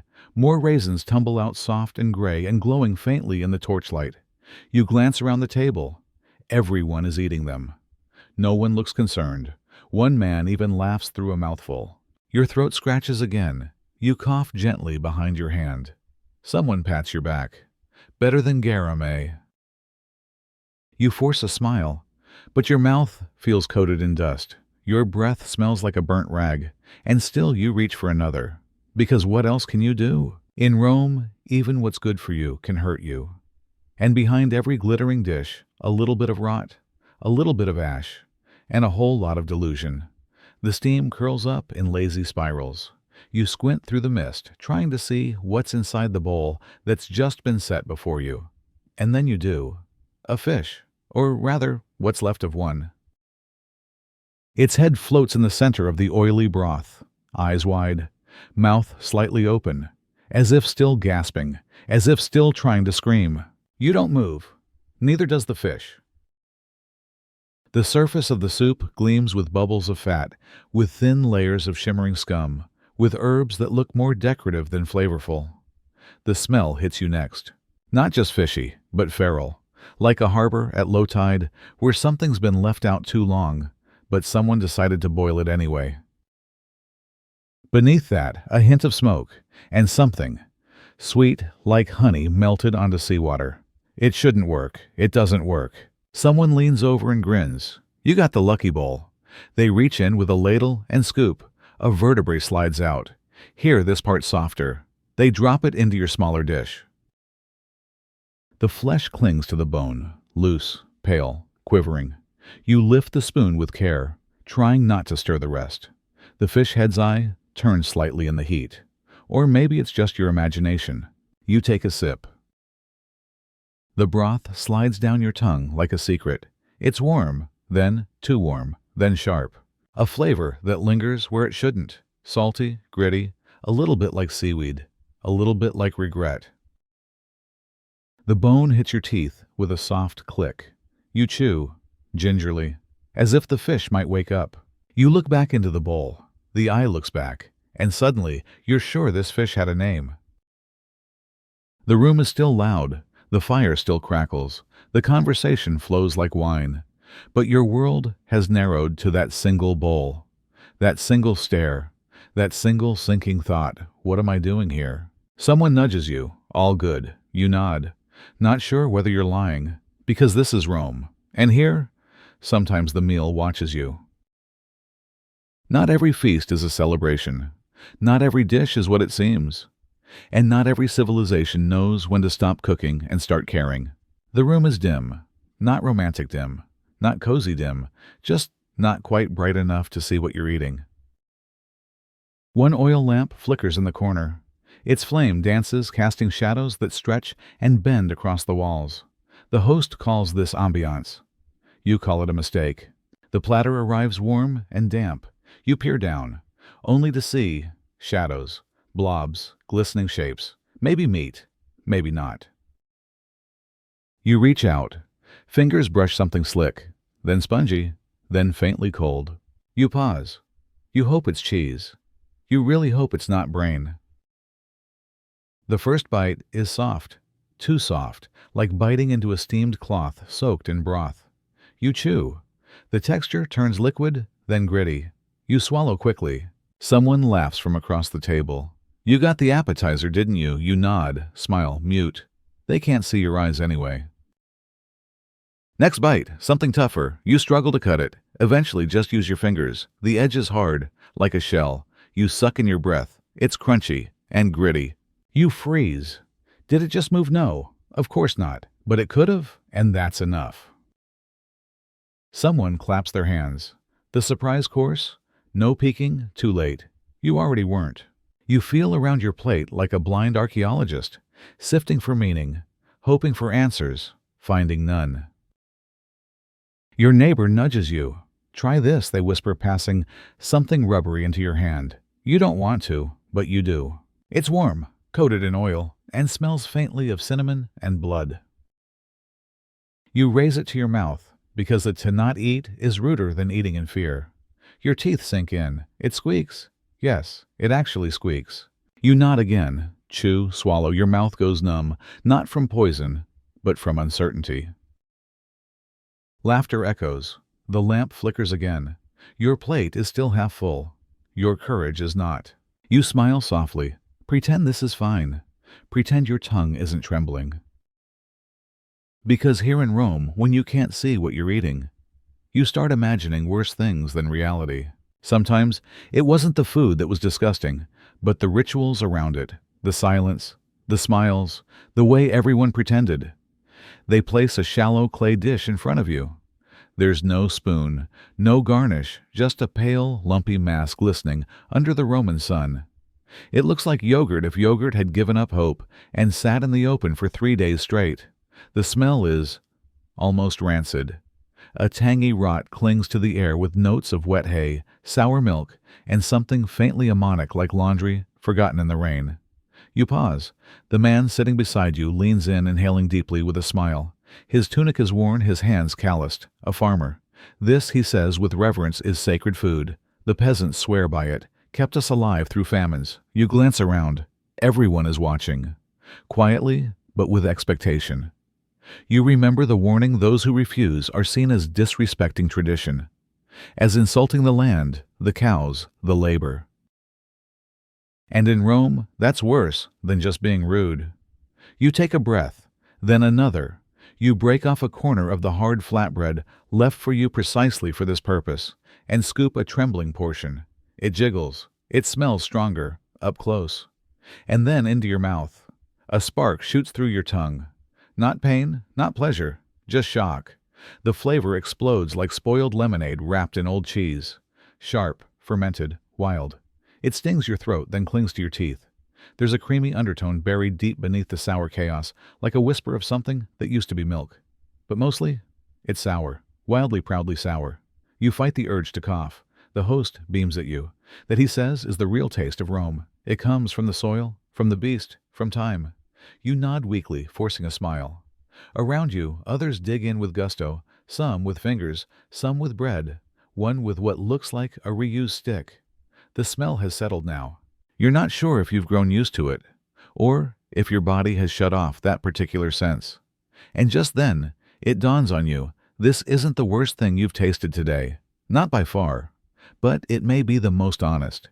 You sit back, hand on your stomach, which has begun to ache in that mysterious Roman way again. And now you begin to understand why Romans always had big bellies. They're brought out late after the wine has flowed too freely, and your stomach has already begun whispering its quiet protests. A tray of oysters piled high, glistening under flickering oil lamps. The shell edges are dull, yellowed, no longer crisp with sea sheen. Some still cling to strands of seaweed. Others are cracked. One looks like it might sigh, if touched. You look down at your portion. They're cold, but not in the fresh way. Cold in the way stone floors feel at midnight. There's a slick sheen over the meat, a thin mucus film that catches the light like glass. You catch a scent, briny but not sharp, flat, slightly sweet, slightly off. A quiet cough beside you. The server, a young man with tired eyes, leans in and whispers, just loud enough for you to hear, if your stomach turns later. Ask for Sylvanus. I have fennel water. That doesn't comfort you. But the table is waiting, and someone is already raising a toast. So with all the grace of a condemned man, you bring one to your lips. It slides in cold and slick, a jelly mass, with a whisper of grit. As your teeth meet the soft resistance, an unexpected sourness hits first, then salt, then the unmistakable taste of death delayed. You freeze. It's not spoiled enough to spit, but not fresh enough to swallow with peace. Somewhere in between a gray zone of culinary fear. You chew once, twice, then swallow like you're hiding a secret. Across the table, a guest cries out, "Who ate the last one?" Laughter erupts. You manage a smile. You're still chewing. Or maybe you're remembering chewing. Your throat burns with the effort of pretending everything is fine. And in that moment, just as your host reaches for another shell as the servants shuffle past with trays and towels as a drop of garum lands on someone's toga, you understand. You're not eating oysters, you're gnawing on someone else's yesterday. The final dish arrives with a dramatic flourish. The slaves carry it in, on a scorched wooden plank, the smell wafting before the sight. There's applause, not from hunger, but from ritual. This is the moment of endurance. It's beef, they say. Sun-dried, fire-roasted, a delicacy from the provinces. The outer crust is obsidian black so dark it seems to absorb the lamplight. Char cracks through the top like fault lines on an ancient cliff. You prod it with your knife. It doesn't yield. You press harder. It splinters. The inside is tough, leathery, graying with streaks of fat dried into rubbery seams. It smells like smoke and old boots. Someone next to you tears a strip loose with two hands and grins. You mimic them, gripping your portion with your fingers and tugging. It resists. For a moment, it feels like you're wrestling with Rome itself. Finally, a strip rips free. You take a bite. The crust snaps with a crunch so violent your ears ring. Then the chew begins long, relentless echoing through your jaw. Your molars work like millstones. Your eyes water. There's heat, but not spice, just friction. A voice calls out from the head of the table. The host, already red-faced and shining with wine, raises his cup. That's the best part. The burn seals in the flavor. You nod, too polite to disagree, too sore to speak. You keep chewing. The flavor is complicated. First ash, then salt, then something bitter, earthy old. You can't tell if it's from the meat or the wood, or perhaps a memory lodged in your tongue. Your jaw begins to cramp. There's a quiet ache in your temple now. Your neck tenses. But no one stops eating. This is Rome. You chew through pain, through regret, through the centuries. And when you finally manage to swallow, when that last gritty bite scrapes down your throat like sandpaper, you lean back exhausted, not from the feast, but from surviving it. And Rome smiles. Because to them, this was the perfect ending. The wine arrives in a jug, the color of old terracotta, white at the bottom and sealed with wax that's been cracked open with a dagger. It's poured generously into mismatched cups, and the scent hits you before the liquid does, a sour tang, fermented and sharp with something metallic riding just beneath. You raise the cup and peer inside. It swirls with a slight haze. The host lifts his own and calls for a toast voice, booming, eyes glassy. Around you, laughter rings and cups clink like shields before battle. You sip. It bites. The wine is dry, yes, but not the kind that lingers pleasantly. It scrapes.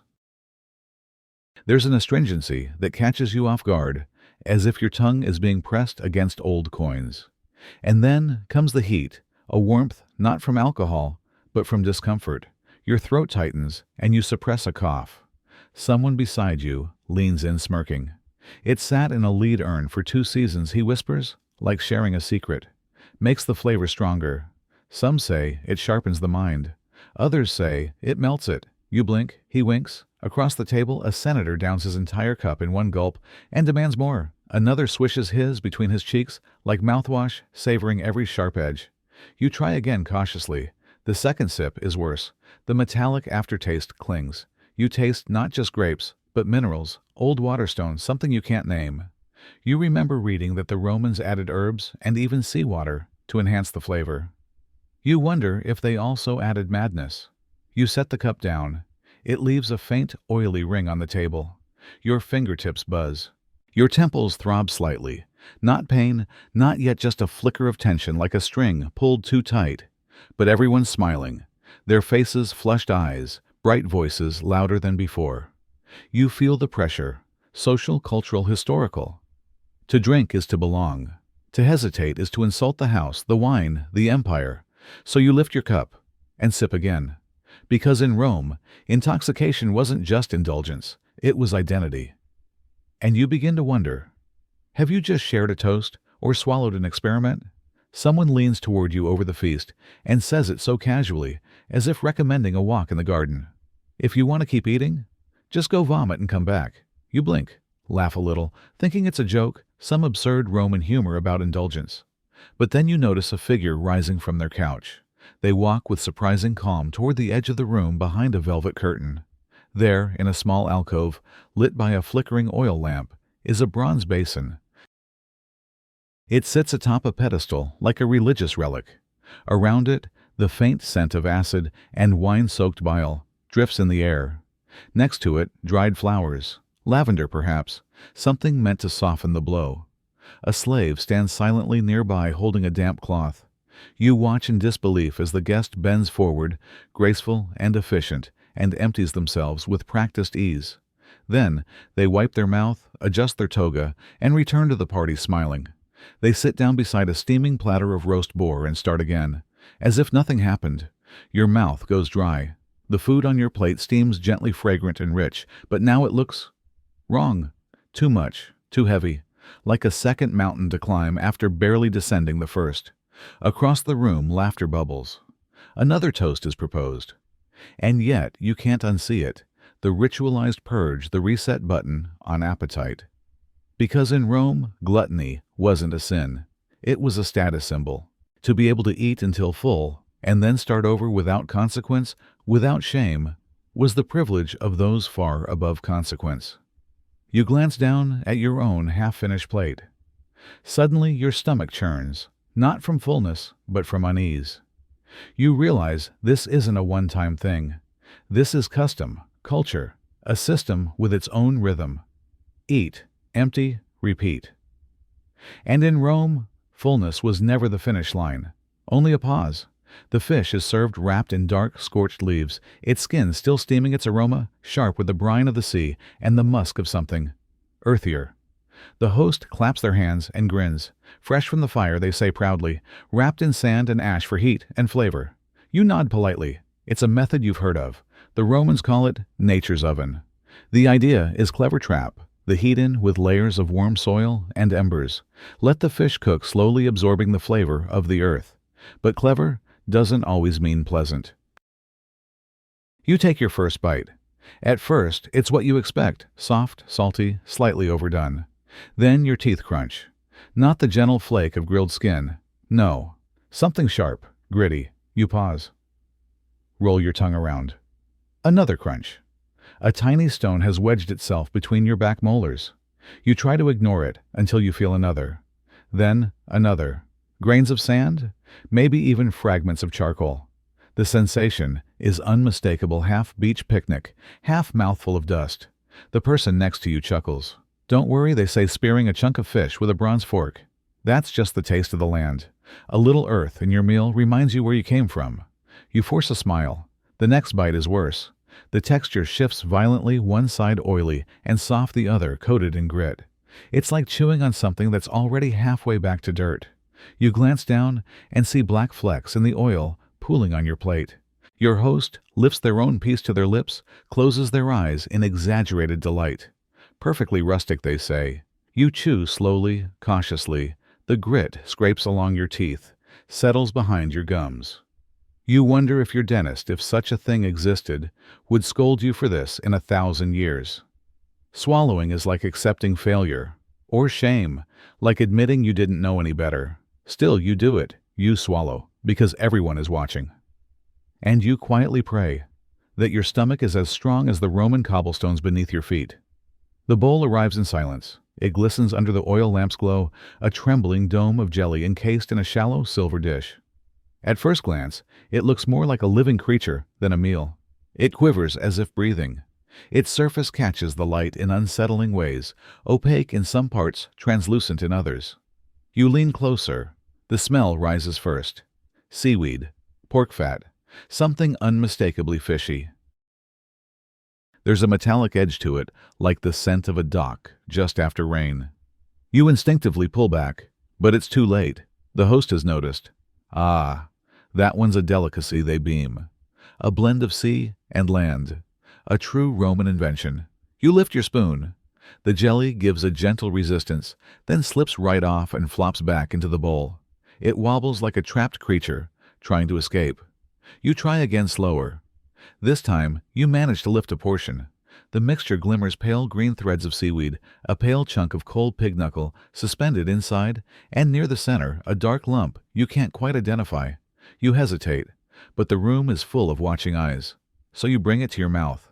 The jelly melts almost instantly on your tongue, flooding your mouth with salt pork and something oddly sweet. Then your teeth crunch on something unexpected. You pull back slightly. Was that a raisin? Yes. Nestled deep in the jelly is a soft, swollen raisin. Sweet, chewy, and entirely out of place. Someone claps their hands nearby. You found the surprise, they laugh. The dried grapes balance the salt. Smart, no, you nod slowly. Because what else can you do? You chew. And chew. And try to forget that you're eating a dish that feels like it could have crawled out of the sea, under its own power. And as the last wobble fades from your spoon, you realize Rome never runs out of ideas, only limits. The room is dim now. Candles flicker low in their holders, and the air feels thick with oil perfume and the quiet exhaustion that follows indulgence. Just when you think the meal is over, when your stomach has raised its final white flag, one last dish arrives. A plate of golden rice cakes fried in pork fat. They shimmer under the low light, crisp at the edges, glistening with grease. And behind them stands the man who brought them barefoot shirt open at the chest, apron stained with effort. He smiles. But not the kind of smile that reaches the eyes. His gaze flickers for just a second, tired, wary, and then returns to trained cheer. His hand trembles slightly as he places the plate before you.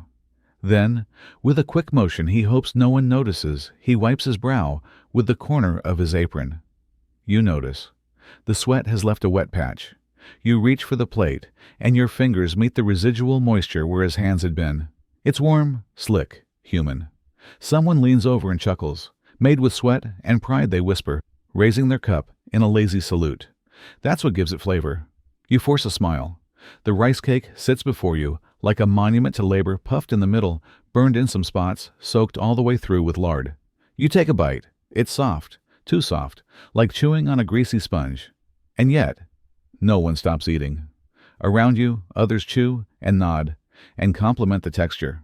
The slave lingers just a moment longer, eyes scanning the reactions, then disappears into the shadows with the faint clink of worn sandals.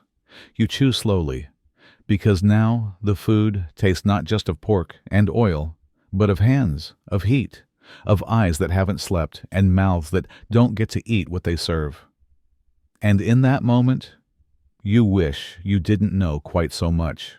There is no hum of cooling boxes, no soft click of compressors, no ice cubes rattling in glasses. Because here, in ancient Rome, there are no refrigerators, and the food on the table, it's been out for hours. It started steaming once when the meal began, but now it lies limp, half dry, half slick. A thin film of oil pools around the edges of every dish. The smell has shifted, no longer hearty or savory, but something more fermented, faintly sour, warm, like meat left in the sun. A fly lands on the fish. Its wings buzz softly as it taps along the surface, then lifts, does a loop through the room, and returns to the same exact spot. You watch this happen 3 times. Someone next to you swats lazily. Just airborne protein, they chuckle. Adds to the texture. You're not sure if they're joking, and no one else seems to care. The guests continue eating, scooping soft cheese with stale bread, drinking diluted wine from cups with greasy rims. A bowl of fruit sits in the center, grapes, slightly wrinkled figs collapsing under their own sweetness. One pear is visibly moldy. No one moves it. It just belongs. The tablecloth smells like the meal itself. Your seat is warm from the person who used it last. The room feels heavy, not just from heat, but from the collective indifference to decay. You glance down at your plate. The meat jiggles unnaturally. The sauce has congealed into something that reminds you of wax, and yet hands keep reaching for more. More bread, more olives, more honey-drenched dates that glisten under the oil lamps like something caught between pleasure and punishment. You raise your fork, pause, lower it again. Across the room, someone laughs, someone belches, and you realize not everyone fears bacteria. Some invite it to dinner. This isn't just a meal. It's a hierarchy in motion. In Rome, food isn't served. It's displayed, like medals, or trophies, or veiled threats.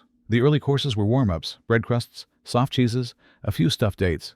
Then came the meats, the spice sauces, the dishes that drew sweat from your temples. And now comes the test. The final dish is unveiled with ceremony. A hush falls. Slaves bring it out, slowly, heads, bowed arms, trembling under the weight of the silver platter. Atop it lies a calf's tongue, split and stuffed with roasted chestnuts. A glaze of fish brain sauce pools beneath it, iridescent and slightly trembling, like it's still alive somehow.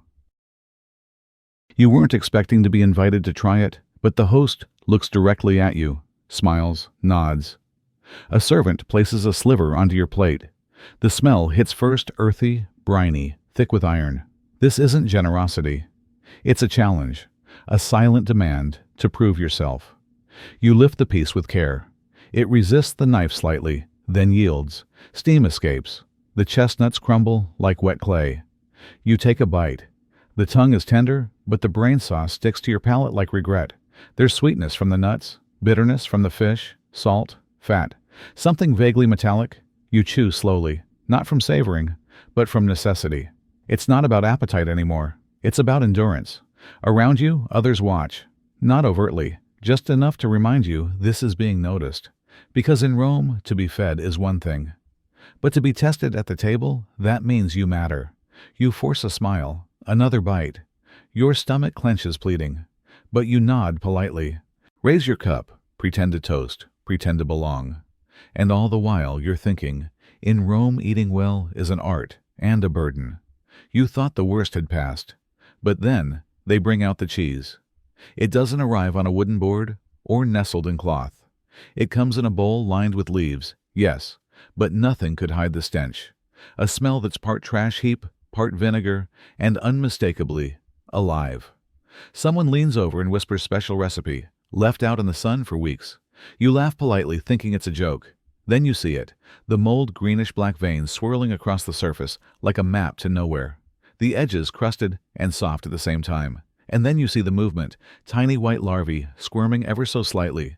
No one flinches. In fact, they cheer. Bravery, someone says. Respect for Roman traditions. A piece is sliced off for you. It resists the knife, then collapses like old fruit. The host smiles, watching, waiting. You lift the bite to your mouth. Smell it, regret it. But you don't stop, because everyone is watching. The first taste is chemical ammonia, cuts through your nose like a slap. The texture is thick, gritty, mucus-like. There's a heat to it, not spice, but fermentation biting back. Your tongue goes numb. You chew, you swallow, and suddenly your heart skips. Or maybe it just wants to escape. Around you, applause. To the brave, someone calls. You bow your head slightly, unsure if you're being honored or hazed. Either way, it's done. You survived. And as your stomach twitches and your skin breaks into a light sweat, you realize being respected, in Rome, is often something to regret. You pick up your spoon, curious. The dish in front of you looks unfamiliar at first. A thick stew gleaming under a glaze of honey and vinegar, sweet and sour, complex. But then something about it stirs a déjà vu in your tongue. A spice, a texture, maybe that odd chunk of meat now cloaked in sauce. You take a tentative bite, and it hits you. It's yesterday's dinner, disguised, reborn, but not exactly resurrected. The flavors clash like rival gladiators' sweetness trying to mask the sour rot beneath. You chew slowly as if trying to solve a riddle written in vinegar and regret. The meat has softened overnight, but not in a comforting way, more like surrender. The vegetables are limp, the herbs now taste like wilted apologies. Across the table, someone grins and raises their cup. Roman food magic, they say proudly. Turning the past into the present, you nod weakly, chasing the bite with a gulp of wine that's more necessity than celebration. The warmth of the alcohol does little to erase the betrayal still coating your tongue. They call it the art of culinary resurrection. You call it something else entirely. Because somewhere between the honey and the vinegar, you taste the truth. This isn't about flavor. It's about pride, resourcefulness, refusing to waste. But as your stomach tenses and your brain starts to catalog symptoms just in case a quiet question forms in the back of your mind. Was anything in Rome ever truly fresh? The room is louder tonight, not with joy, but with effort. You glance around the table and realize these aren't just guests, they're witnesses, spectators in a carefully staged performance. And the food, not nourishment, but spectacle. The next dish arrives with a flourish. A long silver tray balanced precariously by a sweating slave trembling under its weight. He stumbles, steadies himself, but doesn't look up. His eyes are locked to the floor. On the tray lies a single golden-flecked fish. A flying fish, someone whispers, caught off the coast of Africa, dried in herbs then deep-fried in imported oil. Its wings crisp and curled like burnt parchment. It rests on a lotus leaf symbol of purity, ironically. Gold dust sparkles across its body. Not too much, just enough to catch the lamplight. A delicate illusion of wealth. Someone claps, you follow suit. Laughter ripples like fabric forced to move. You smile because everyone else does. You chew because not chewing would offend the host. The texture is dry, brittle, like eating a museum piece. A guest beside you whispers delicacy for dignitaries, but their eyes dart away, betraying the shared discomfort. And then, a crash. The tray bearer collapses to one knee behind you. The platter tilts dangerously before another servant rushes in, arms outstretched. There's a brief moment of silence, then polite applause. Because even failure is part of the performance. You sip your wine. It tastes like metal and obligation. All around you, people pretend to enjoy, pretend to be impressed. Pretend that luxury is effortless, but the weight of it hangs thick in the air. And in that moment, you understand opulence always exacts a price, and it is often paid by those holding the tray. You pick up the bread and instantly regret it. It's not soft, not warm, not fragrant. It's hard, like a piece of clay someone forgot to mold. You knock it gently on the edge of your plate. It thuds, not a crunch, a thud, like dropped brick. You tear off a chunk, and the edge scrapes your thumb. Inside, the crumb is dry pale, speckled with what looks like sand. You ask quietly, "Is that stone a man?" Nearby shrugs. Rumor is the baker mixes in ground bricks, saves on flour. He chuckles like it's a clever joke. But your gum is bleeding. Still you chew. Because this isn't just bread. It's sacred. Offered from the temple of Jupiter himself, they say. To refuse it is to refuse the gods. You glance down the table. Everyone is chewing, slowly, carefully. Some with eyes closed, as if in prayer or pain. A woman across from you winces as a crumb jabs her cheek. She dabs blood with her napkin and smiles through it. Holy food, she says. You take another bite. It hurts more than it helps. The edges slice like glass, but you keep going. Because there's no polite way out. The host watches from the far end, beaming with pride.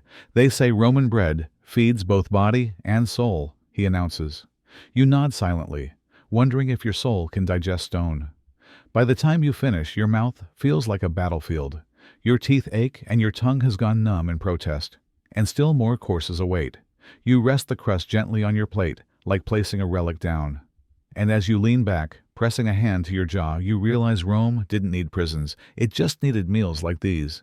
You don't stand up right away, because the moment you shift in your seat, your stomach shifts too, and not in a good way.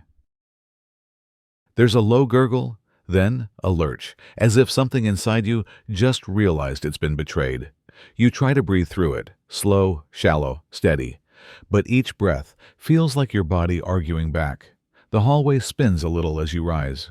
Your knees wobble like you've just stepped off a boat. Each step is a negotiation, each inch forward a gamble. Sweat beads on your forehead despite the cool evening breeze. Your throat tightens. There's no air, just heat rising from deep in your gut. The kind of heat that whispers, "You've gone too far." Someone passes by with a fresh platter of food. You gag silently. Just the smell is enough to bring the war inside closer to the surface. You stumble to a bench and collapse like a fallen soldier. Hand on your belly. Eyes half shut. You're no longer a guest. You're a casualty. Then you remember the meal isn't over. There's still a dessert course, and a digestif, and, God's help you, a second supper. You glance around. Everyone else seems fine, chatting, laughing. One man even licking his fingers. But then your eyes meet a servant's. He doesn't say anything, just looks at you. With that same expression you've seen in the eyes of midwives, undertakers, and soldiers. A quiet sorrow, a look that says you'll live, but barely. You want to raise your hand and surrender, declare defeat, beg for mercy, but instead you nod, wipe your brow, and sit a little straighter, because pride is a dangerous thing, even when your intestines are screaming. And as the next course approaches, Rome smiles, because you're not dead yet. The plate arrives with a whisper of ceremony, a small, delicate dome of glistening jelly flickering under the lamplight like it might be alive. This is Ropalima romanum. You're told a prized jellyfish harvested from warm Mediterranean waters, marinated in vinegar, dusted with cracked pepper, a delicacy, a test, a dare. You lean in. The smell is immediate salt. Brine something faintly metallic, like a tide pool left out in the sun, like the ghost of a beach memory gone sour. You touch it with your spoon. It wobbles, slowly, with defiance. You try to cut it. It resists. No tearing. No giving way. Just bounce. You spear a corner and raise it to your lips. It slips, then slides, then hangs from your mouth, like seaweed in a storm. You bite, and bite again, but it's like chewing a sandal. Rubbery, endless, pointless. Vinegar trickles down your chin. You don't wipe it. You're too focused on not choking. Across the table, a nobleman watches amused. He chuckles and says jellyfish trains the soul. You don't eat it. You endure it. You nod, eyes watering, mouth still working. You don't even know if you've swallowed anything yet. You're not sure you can. Someone beside you murmurs that the dish symbolizes patience, endurance, mastery over discomfort. You consider screaming. Instead, you smile. A thin, haunted smile. Because you are now locked in combat with a gelatinous ghost. And it is winning. The flavors aren't even that bad if you can get past the texture. A sour tang, a hit of spice, a lingering memory of salt and sand. But the sensation, like chewing anxiety, every bite stretches into eternity. Time slows, the room fades. There is only you and this translucent test of will. And when you finally finish, when your jaw aches and your soul feels frayed, you look down at the plate, still mostly full, and realize that was just a single piece. Welcome to Rome, where patience isn't a virtue, it's a survival skill. The server places it before you gently, a round clay pot sealed shut with baked-on dough. No one knows what's inside. That's part of the spectacle. They say it's chicken, cooked slowly entombed in this ancient urn, left to simmer in its own mystery. Everyone leans in as the host picks up a small hammer. With a ceremonious grin, he gives it a tap, then another harder. Crack. The seal breaks. A hiss escapes. Then comes the smoke, thick gray pungent. It rolls across the table like fog. And then the smell. It hits you like a memory. You never had eggs left in the sun, wet feathers, and the inside of a sealed box that should have never been opened. Someone nearby sighs deeply and murmurs, "Ah, the scent of antiquity." You try not to breathe, but the smell is already in your mouth, behind your eyes, under your fingernails. The host dips a ladle into the pot. Thick, cloudy broth drips out, some of it lands on the table. It stains the cloth like oil from a forgotten machine. Then a piece of meat emerges, not golden brown, not tender. It's pale, rubbery, twitching on the edge of being raw. He places it on your plate. Steam curls off it, trailing the same sulfurous scent. You poke it with your fork. It bounces. You glance at the doorway. No one is leaving. No one is even blinking. This is normal. You raise your knife and cut in. It resists, you chew, it resists again. Somehow it's both undercooked and overcooked, both slimy and dry. Someone offers a toast. You raise your cup with the hand that's not trembling. The host beams with pride. This, he says, is how the ancients preserved flavor. You want to ask, which ones? Because what you're tasting feels older than history. You smile politely, you nod like you understand, you lie like a survivor. Because here the trap isn't hidden in the forest. It doesn't spring from behind a tree or beneath the soil. In Rome, the trap is served warm, in a pot, with a smile. The fish is served whole, head, tail, skin slightly charred from the grill, eyes still intact, staring upward like it died mid-sentence. It's meant to look rustic, authentic. A tribute to Neptune, someone says. You reach for your portion, trying to appear confident. But there are no fillets here. No neat slices or deboned sections, just ribs fins and the occasional stray scale. You find a piece that looks manageable, slip it between your lips, and bite. Crunch. Not the good kind. Not golden crust or toasted herb. Bone, sharp, unforgiving. It lodges against your tongue. Pain shoots through your mouth. You freeze eyes wide. A small gasp escapes before you can stop it. Someone across the table chuckles. They've seen this before. A woman to your left leans in, whispering, "Use your bottom lip. Push the bone forward and catch it with your teeth." She demonstrates with practiced grace a flick of the mouth, and the bone rests delicately on her plate like a fallen petal. You nod, try to mimic the motion. But you're not Roman. Your lip trembles. Your throat tightens. You cough once, twice, then harder. A soft panic rises.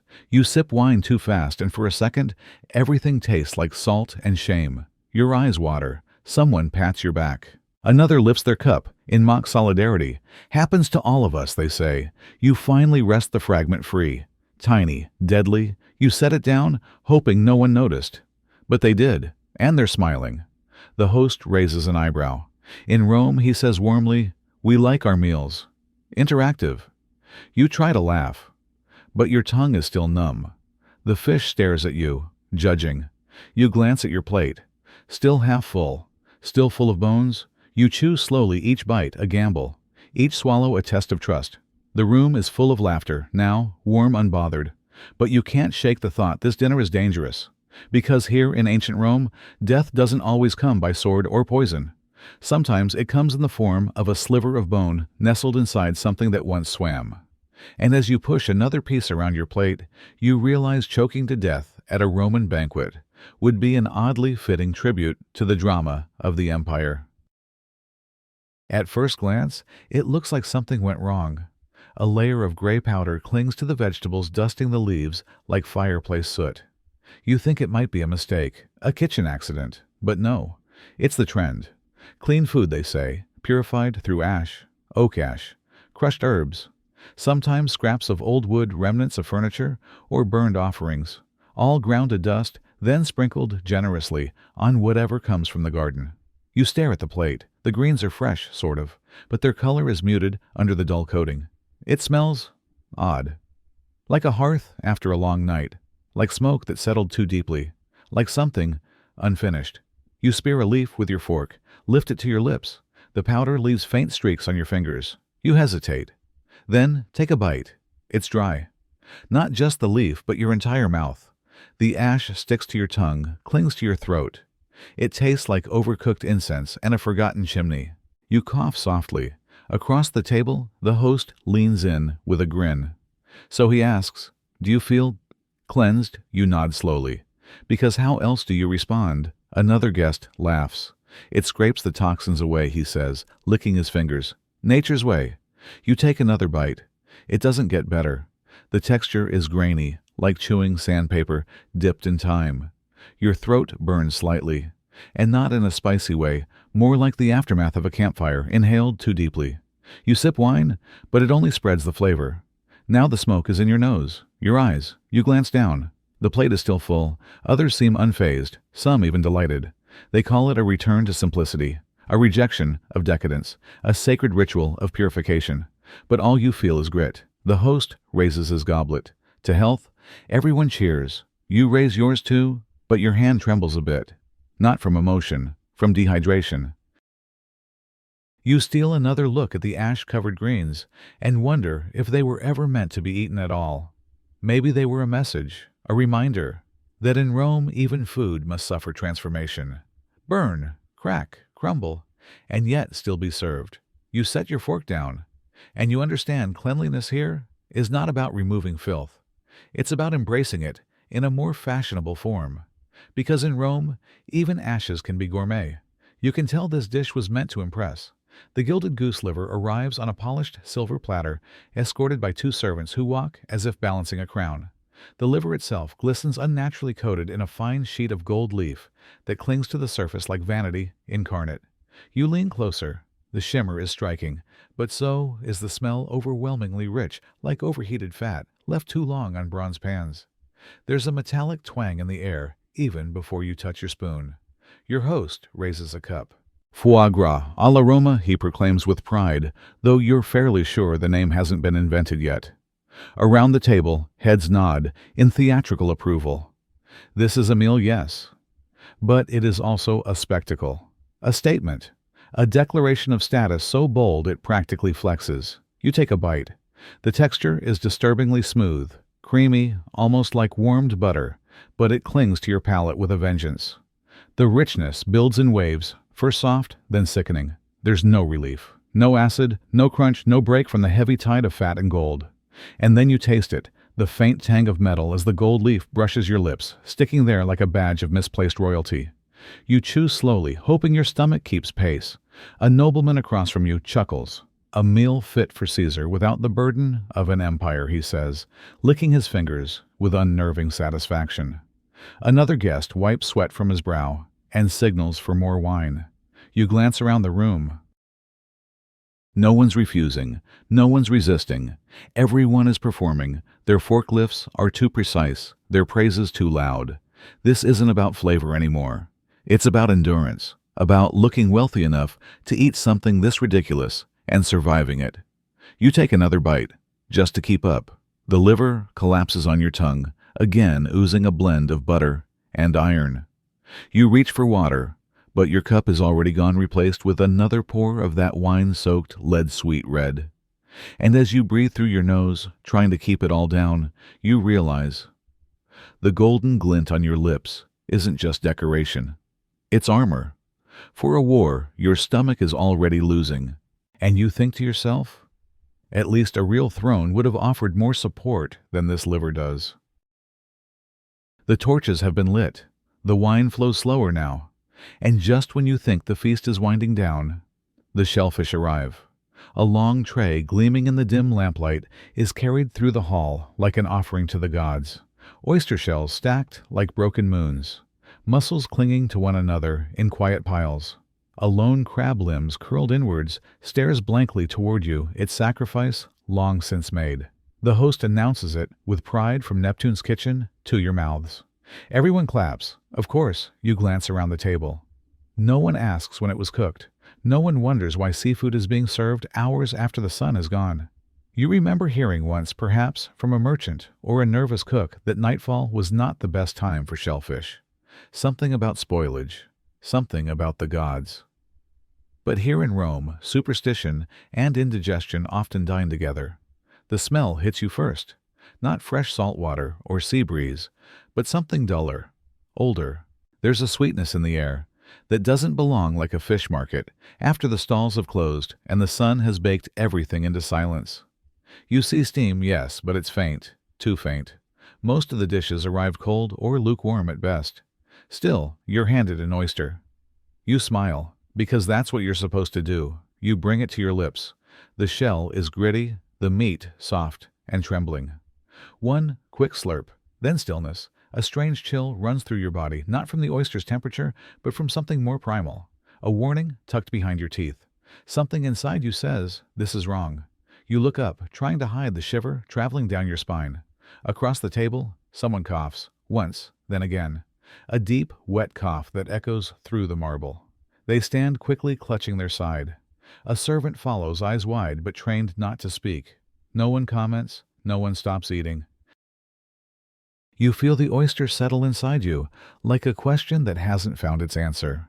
Your throat tightens slightly, though you're not sure from the shellfish or from fear. A noble beside you leans in. Don't worry, he whispers wine-heavy breath, fanning your ear. The gods only punish the ungrateful. You force a nod, raise your neck shell like a prayer, and deep down you wonder if Neptune remembers who took too much from his plate. You didn't expect much from the stew. Just warmth, perhaps, a final soft note after the opera of flavors that had played through the night. But what you get is a lesson in texture. And feathers. The bowl placed before you is steaming cloudy. Hints of rosemary garlic. And something else. You dip your spoon in gently, stirring through chunks of soft, pale meat. Then you see it, a wing, not just bone and skin, but fuzz. A scattering of small singed feathers clings to the meat, like forgotten threads of silk darkened at the tips, as if they once touched flame but never quite let go. You glance around. No one reacts. This is normal, apparently. A servant noticing your pause leans over with a proud smile and says, "Free range. Natural. None of that over-processed city nonsense." Then vanishes. You lift the wing with the edge of your spoon, unsure where to bite. The skin is tender. The broth smells rich enough. You take a cautious mouthful. Soft, fatty, almost pleasant until your throat tingles. You swallow hard, then again. There it is. Something tickling the back of your tongue. You run your tongue along the roof of your mouth. And yes, a feather? Fine. Wispy, clinging to your taste buds like a joke told too late. You cough gently. Not enough to cause a scene. Just enough to wish you'd brought a napkin that wasn't also your sleeve. Another bite. This time the meat flakes apart in your mouth. But your mind is already busy imagining the rest of the bird, its life, its final moments, its refusal to shed properly. A woman across from you is chewing with such grace, you'd think she was born featherless. You envy her ignorance. A man to your left dips bread into his bowl feathers, and all then sucks the broth from his fingers. You try not to look. As you reach for your wine to wash away the sensation, you feel that feather again, still there dancing across your tongue, like it has its own opinion of you. And you begin to wonder, should birds be allowed revenge? And quietly, you think to yourself, if only Roman birds had the courtesy to pluck themselves before dying. It arrives in a shallow silver dish, glinting under torchlight, barely moving but unmistakably alive. A sea snail, still raw, still pulsing. You stare as the servant lifts it with a slim bronze skewer and lowers it gently into a small bowl of sharp vinegar. It twitches, violently. The crowd chuckles. You don't. The vinegar reacts with its soft body, triggering small spasms like a ripple in a puddle disturbed by a single falling leaf. Someone leans over and says, "It means it's fresh." You're not sure if that's comforting or cruel. You reach for the skewer. Its body is translucent, pale, glistening like something still forming. You bring it close to your lips. It shudders again. Your spine goes cold. People are watching. A few whisper encouragement. Others smirk behind their goblets. This is Rome. And apparently, this is entertainment. You close your eyes and bite. There's resistance at first, then it gives with a pop that's more emotional than physical. The texture slick, rubbery, and slightly elastic. The taste briny, acidic, metallic. A whisper of the deep sea lingers in your sinuses. You chew, or pretend to. It slides more than breaks. You swallow before your mind can object. A woman nearby claps softly. A man raises his glass. Someone mutters, "Strong teeth." "Strong soul." You smile. But it's the kind of smile that forgets which part of you wanted this. There's a tightening in your chest. A strange sensation. Not illness, just realization. You've just eaten something that moments ago was watching you, or at least reacting to you. You sip wine. It doesn't help. The taste is still there. Faint vinegar, salt, and something that feels like guilt. Across the table, someone slurps another snail. He licks his lips and says Rome is for the brave. You wonder if bravery and appetite are really the same thing, or if this is all just ritual, proving you belong. You breathe out slowly, but the cold in your spine doesn't leave. And you can't help but wonder, did you just eat the snail, or did it eat a part of you? They call it casual dining, a humble feast for locals, just a few steps away from a public latrine. You didn't think much of it at first. After all, in a city where everything happens in the open, privacy is a foreign concept like refrigeration or hand soap. You sit down at a worn wooden bench. Your plate, a flat slab of terracotta. On it, a grilled fish, golden, crispy, still staring. The aroma is promising smoky, herbed with a tang of citrus. But then, there's something else, a background note, faint, persistent, the kind of smell that doesn't announce itself but lingers like a whispered warning, earthy, musky, not from the fish. You glance over your shoulder. Just beyond a crumbling wall, a few men wander in and out of an open stone latrine. There's no shame, no doors, no pause in conversation. A boy fills a bucket from the nearby aqueduct channel and splashes it half-heartedly over the stones. You turn back to your plate. Focus. But the buzzing of flies breaks your concentration. They loop in tight spirals over your food, drawn by something they recognize better than you do. You wave your hand. They return. A man beside you laughs. Means it's seasoned well. He tears a chunk of fish with his bare hands, chews thoughtfully, and adds, "Nothing like eating right, where life happens." You nod, because that's what you're supposed to do. You fork a small piece of the fish. Steam rises. The texture looks perfect, flaky soft, a little oily. You put it in your mouth. First the flavor, a lovely char, softened by lemon and herbs. But then, beneath it, something metallic, something damp. You swallow quickly, too quickly. Your throat tightens. Regret sets in before the fish finishes its descent. You reach for your drink, a watered wine with a waxy aftertaste, and wash it down with a forced smile. Someone shouts from behind the wall. There's a laugh, a splash. You breathe through your mouth. It doesn't help. The host leans over and grins. This is the real Rome. The street Rome, the people's Rome. You nod again, cheeks stiff. You chew a second bite just to be polite. And you silently vow, never again will you eat grilled fish next to a communal sewer. Not even in the name of local flavor. They called it a cleansing salad. A simple bowl of greens, the host had said, light, refreshing, perfect after a heavy meal of goat liver and pickled trout. You eye the dish suspiciously. It's not lettuce, not anything you recognize. 20, maybe more different leaves. Some long and pointed, others frilly, jagged, or curled, like the edges of burnt parchment. You fork a bite. The first leaf tastes like bark, bitter, dry, like chewing the inside of a spice pouch. The next is worse, tingly, numbing. A strange sensation spreads across your tongue, like your taste buds are being erased. You glance around. No one else seems concerned. In fact, the older man beside you is on his third helping. He smacks his lips and says, the bitterness means it's working. You force a smile. Then a young servant leans down and whispers, careful. Some of these are used for intestinal medicine. You freeze. The fork hovers above your plate. You look down at the half-eaten salad. What's done is done. A slow cramp blooms in your belly. Then another. The kind of twisting ache that says, get ready. Your skin dampens. Tiny beads of sweat appear at your temples, then on your back. Your heart beats faster, not from excitement, but from instinct. Your body, it seems, is preparing for war. The room fades. The laughter, the clinking goblets, the smell of roasted meat gone, all replaced by one sound, your stomach, growling, gurgling, drumming like a distant army. You try to sit upright, but your body rebels. Someone says something to you. You nod, but your vision is swimming. Just salad, you tell yourself. Just plants. But Roman plants aren't just plants. Some cleanse, some purge, some punish. You glance toward the exit, trying to stand without drawing attention. The slave by the curtain catches your eye. He nods knowingly. He's seen this before. You shuffle out one hand on your belly. Each step is a prayer.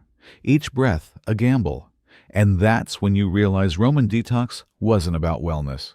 It was a flirtation with death disguised in a bowl of greens. It looks harmless at first, small, speckled, almost cute. A quail egg, you're told, baked gently in the ashes after being soaked in garum Rome's famously fermented fish sauce. You hesitate, not because of its size but because of the smell. It wafts up before you even bring the egg to your mouth. A confusing swirl of sea rot, stale salt, and something almost sweet, like someone tried to perfume a corpse. You glance around. The others are already chewing. One man licks his fingers with exaggerated delight. Delicious, he exclaims. So good it might make me burst. You smile, then bite. The outer white is rubbery, hardened by fire. But the yolk, it isn't dry or crumbly or even soft. It's dense, thick as wet clay, and it doesn't taste like egg. It tastes like a salt marsh in late summer. Warm, tangy, teetering between life and decomposition. You try to swallow, but your throat disagrees. It clenches, like it's protecting the rest of your body from what you just put in it. You cough, then breathe, then reach for something, anything to wash it down. But there's no water, just wine, sharp, sour, aged in a clay pot probably older than your ancestors. You sip anyway. The wine and egg collide in your mouth like feuding senators. They don't mix, they brawl. You close your eyes, waiting for the taste to pass. It doesn't. A slave leans down and offers you another egg. You shake your head. He shrugs. Suit yourself. Another guest raises a goblet and laughs. They used to boil them 3 times. Now it's only twice. Progress, eh? You nod. You don't trust your voice right now. Not when your stomach is staging a quiet protest. And in that moment, you realize some eggs should never be reborn. Especially not 3 times. You didn't expect dessert to look like this. Set before you is a small, round cake, baked golden, once upon a time, now half shrouded in a fuzzy, green layer of mold. Not the accidental mold of neglect, but something deliberate, cultivated, celebrated. A servant leans in softly and announces, "The chef calls this panis antiquus, the ancient loaf." You glance around. No one else flinches. A woman next to you takes a slice with delight, closes her eyes, and breathes in deeply. "Ah," she says, "the scent of centuries." The host nods approvingly. "It's matured in the cellar, beside our wine." Picks up the same notes, earth oak, and memory. You lean in hesitantly. The smell isn't exactly inviting. It hits like a damp stone corridor, a mix of wet straw, old vinegar, and something vaguely like an old boot. The texture under the knife is firm, but when the blade breaks through, soft streaks of mold press outward like veins. You bring a bite to your lips, holding your breath. It touches your tongue. At first, nothing. Then, an overwhelming blend of bitterness and sour rot. Your nose crinkles involuntarily. Your jaw halts. Your brain screams, "Don't chew." But it's too late. The mold spreads like smoke through your sinuses. It coats your mouth like dust and leaves a slick trace on your tongue, a taste between spoiled milk and chewing on an old wine cork. Still, everyone around you is nodding, murmuring words like complex, bold, and aged to perfection. You watch them swirl their wine glasses and match the flavor notes. Someone says pairs wonderfully with garum. You glance down at your slice and wonder if your moldy cake is older than you. And yet it's considered a privilege to be invited to eat what only the most nostalgic palates dare. A reenactment of what Roman excellence supposedly tasted like. You glance at the servant. He watches with a knowing smile. The mold, he whispers, is the magic. You try to swallow, not just the bite, but the discomfort of pretending you understand. That this is enjoyable. That this isn't some elaborate culinary joke played on guests too polite to object. A second slice is offered. You decline, with a soft shake of your head and a strained smile. The host chuckles, lifting his own mold-covered wedge high. To Rome, he proclaims, where decay is not an ending but a flavor. And the others toast back. You sit still, your lips tingling, your nose begging for fresh air, and as you force a final swallow, you think to yourself, and now you understand, that in Rome, even rot can be called art. It's brought out with ceremony. A small bronze bowl, slightly tarnished from age cradles, a pale, shimmering substance. The surface quivers as it's set down before you, thick, creamy with a yellow film drifting lazily on top like oil on soup. A faint sour scent wafts up, sharp vinegary and oddly sweet, like something that should have been thrown out yesterday, but someone decided to call tradition. You hear murmurs of approval from the other guests. One leans in and inhales deeply, sighing, as though inhaling memories. The host beams. "Mountain cow's milk," he declares proudly. "Set under fig leaves. Aged 3 days precisely. That golden hue, perfection." You smile weakly. Someone to your left eagerly dips a spoon, stirring gently, until the whole bowl ripples like a thick puddle. The texture reminds you of rice porridge, left out too long in the sun. You muster your courage, lift your spoon, and take a modest scoop. It reaches your lips. Your mouth curls instantly. Tart. Almost like vinegar, but thicker. There's a slimy stretch between your lips and the spoon as you try to pull away. It hits the back of your throat with the consistency of warm glue. You blink hard as your stomach clenches in protest, and your face twitches despite your best efforts. A slow, involuntary grimace spreads as your brain processes the flavor part, yogurt part, fermented dreams part, punishment. The host watches you. You force a nod, a smile, a hum of appreciation that sounds more like a suppressed gag. He nods in return as though sharing a sacred moment. The shepherds in the mountains drink this to stay strong through the winters, he says, a warrior's dessert. You glance down at your bowl again. The way the light hits the surface makes it shimmer gold. It's beautiful in a way, deceptively so. You take another spoonful because everyone is watching. This one tastes worse, stronger, saltier somehow. Your eyes twitch. A bead of sweat trails down your temple. A woman across the table says, "You can really taste the hillside in it." You want to ask, what part of the hillside? But instead, you nod. Someone pours more wine. A servant leans in with fresh fruit, but you're not sure anything can erase what just happened on your tongue. And yet, you're not allowed to stop. You're honored. This is hospitality. This is status. This is Rome. You dip your spoon again and tell yourself, just a little more. It's a cultural experience. It's good for digestion. It's what strong people do. You swallow again, each time more slowly. Your insides twist like they're sparring with the spoon. And that's when it hits you. In Rome, hardship wasn't only for gladiators, but for guests with good manners. They call it delicacy, a word wrapped in velvet, but when the lid lifts, there is no silk underneath. Just a low fog of smell that rolls out like mist from a crypt. It slinks along the table, curls into your nose, and lingers in the back of your throat. You freeze. The meat, they say, has been resting. Not cooked immediately, not salted, not smoked, but softened, with time. And time here means weeks. It's a cut of wild boar. At least that's what they say. The color is a deep, bruised purple. The edges glisten in the lamplight, not from oil but from its own slow release of something. A glaze born, not from spice, but from surrender. The host waves his hand with pride. The finest technique of the Apennines, he says, aged under cloth in the cellar. Nature does the rest. Someone else adds, time is the greatest chef. Another nods solemnly, as if discussing philosophy, not protein. You glance at the plate again. There's a shine to the meat that feels wrong. Not the sheen of fresh fat or butter, but of damp stone and wilted leaves. You brace yourself, pick up the blade and slice off a piece. It comes apart too easily, not tender yielding, as though it forgot it once had form. You bring it to your lips. The smell intensifies. There's something faintly sweet, faintly sour, faintly fungal, like a mushroom that overstayed its welcome underground. You bite. The texture is soft, too soft. It presses back, then collapses like overripe fruit. The flavor blooms, then rots. Earthy, gamey. Then something else, something like moss-covered stone, left in a damp cave. A bitterness creeps up the sides of your tongue. Not from seasoning, but from whatever process made this meat less flesh and more memory. Your body stiffens. You resist the urge to cough, to gag, to spit. You chew slowly, eyes on the ceiling, as if divine intervention might come through the beams and lift you away. But no, you're here, in Rome, at this table, with this meat. A guest beside you leans in and says, "They say this was Caesar's favorite style." He believed meat that struggled against death tasted more alive. You don't respond. Your fingers twitch for the wine. You drink too quickly. The sourness only spreads. And then the applause.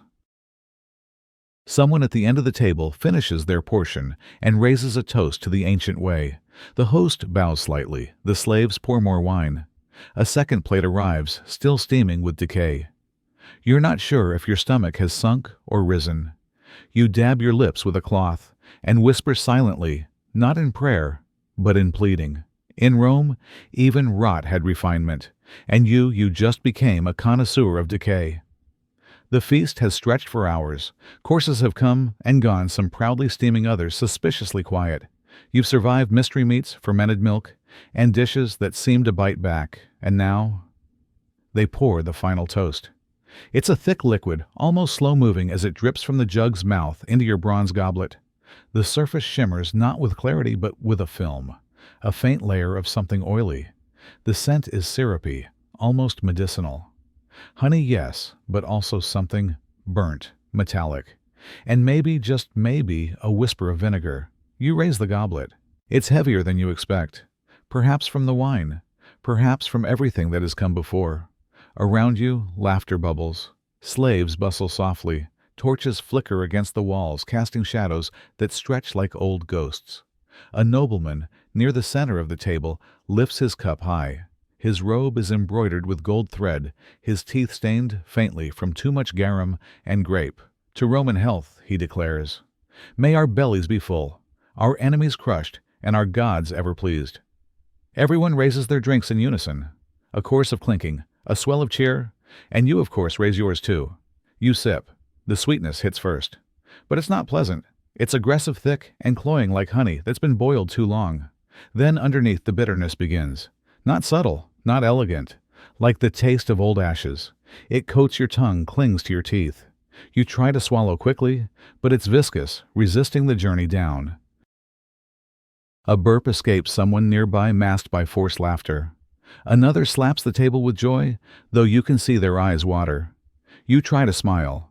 Try to play along, but your stomach, already a battlefield, shifts. A slow churn, a quiet protest.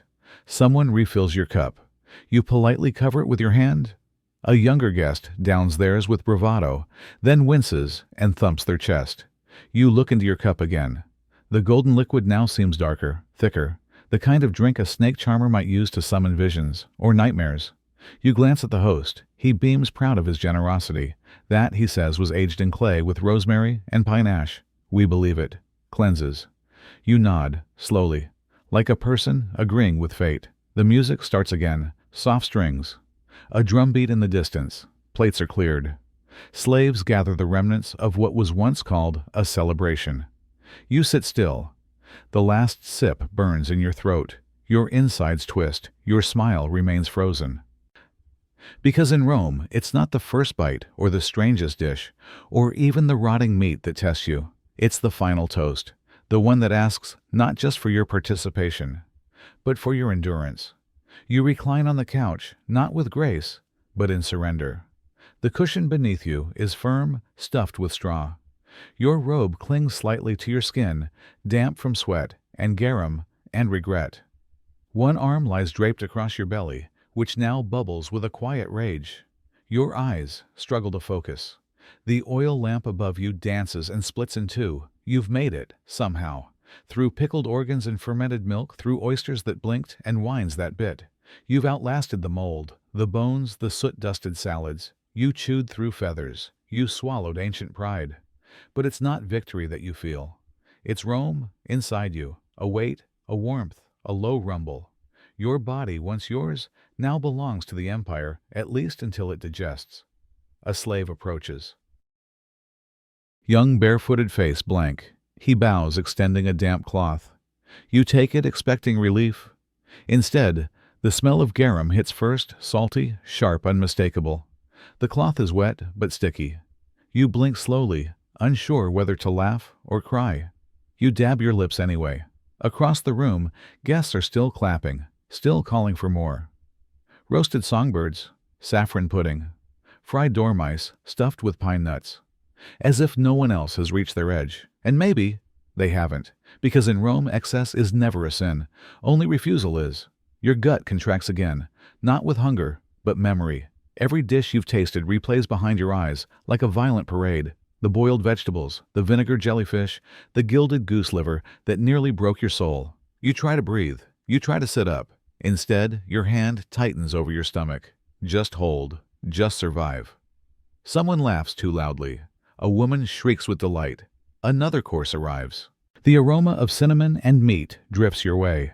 Your body flinches, your brain pleads, your mouth stays shut. You look down at yourself, stained fingers, shaking legs, crumbs on your lap. You didn't just eat Roman food. You were conquered by it. The voices around you begin to blur like waves crashing on marble. And so you whisper softly into the folds of your toga Rome. You win. No one hears. But the city does. It always does. Because Rome doesn't only conquer with armies, roads, or statues. Sometimes it conquers with a table. And as you lie there, lulled by oil smoke and belly aches, one final thought drifts in faint and unsettling. But the scariest part isn't what you ate. It's what you still believe about Roman meals. Fade to black and into part 4. You've probably heard it before how the Romans were the original gourmets, masters of the Mediterranean diet, sages of olive oil wine and balanced meals. A civilization of culinary brilliance long before Michelin stars even twinkled into existence. And to be fair, it's easy to believe. When we picture Roman feasts, we think of marble tables under ivy-draped porticos, musicians strumming lyres, silver platters of fresh figs, soft cheeses, delicate honey cakes, everything slow, elegant, sun-kissed. But that image? It's a fantasy, a modern myth, cooked up with the same flair as a Netflix costume drama. The truth is far messier. Roman cuisine wasn't a timeless art. It was a collision of decadence, questionable hygiene, and a downright brutal relationship with food. Yes, there were delicacies. Yes, there were spices from halfway across the empire. But no, it wasn't refined. It was extreme. The dishes we now marvel at, flamingo tongues, peacock brains, gilded goose liver, weren't everyday staples. They weren't even reserved for dignitaries. They were stunts, culinary peacocking by the ultra-rich who wanted to shock as much as satisfy. Imagine serving a dish just to say, I can afford to kill this rare bird. And you can't. And then there's garum, the infamous fish sauce. Modern food writers try to liken it to Thai nam piale or Vietnamese nuoc ki mam. But Roman garum wasn't a subtle accent. It was poured, smeared, boiled into everything. Sweet dishes, eggs, cheese, fruit. There was no escape. It wasn't about flavor balance. It was about olfactory domination. The same goes for their obsession with ashes, sulfur, and vinegar-soaked vegetables. These weren't safety measures. No one was doing microbial analysis.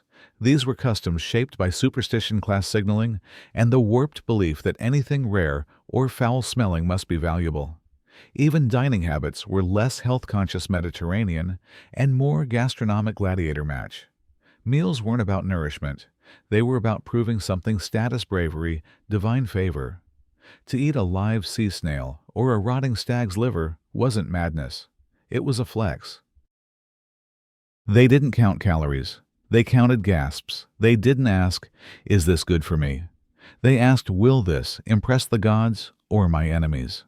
So the next time someone tells you that Roman food was the pinnacle of ancient health, remember they didn't sip herbal tea in moderation. They drank lead-tainted wine and called it bold. They didn't snack on olives. They deep-fried dormice and painted them in gold. Their food wasn't clean. It wasn't measured. It was power on a plate. And if you still think their meals resembled something out of a five-star kitchen, just wait until you hear about their silver spoons. You've seen the paintings, the frescoes, the modern recreations on TV. A Roman noble reclining gracefully dressed in flowing linen, raising a polished silver spoon to their lips. Decadence, elegance, hygiene. But the truth. That silver spoon was probably filthy. Let's start with the metal itself. Silver was prized, yes, but not because it was the most practical. Roman spoons were often poorly polished, their surfaces uneven, collecting bits of oil, garum, and crumbs in the grooves. A well-used spoon might gleam in candlelight, but only because it had a permanent coat of fat and fish sauce baked into it. Now imagine dipping that spoon into a bubbling roast fresh from a clay oven. It comes out searing hot, and you, half drunk on wine and flattery, pop it straight into your mouth. The result, a blistered tongue and the sharp tang of oxidized metal. A not-so-gentle reminder that silver conducts heat just a little too well. And there's more. Roman cuisine often relied on acidic ingredients, vinegar, fermented fish sauce, and sour wine reductions. Combine that with silver, or worse, silver alloyed with lead, and you've got a slow, toxic chemistry experiment on your hands and in your mouth. But no one cared, because the silver spoon wasn't really about utility. It was about status. If you had one, you showed it off. You used it in public. You made sure others saw you using it, even if it scorched your taste buds or gave your children low-grade lead poisoning over time. Meanwhile, in the shadows, the slaves and servants did something far more sensible. They ate with their hands. Not because they were uncivilized, but because it was cleaner. Their meals were simpler, served in wooden bowls often shared communally. No lead, no tarnished silver, no smoldering cutlery, just food fingers and maybe a splash of water to rinse off after. So who was really eating better? The man with a spoon, or the boy with the bread? Because in Rome, as in life, appearances were everything. A glint of silver at dinner might mean you were wealthy, but it didn't mean you were wise, or clean, or safe.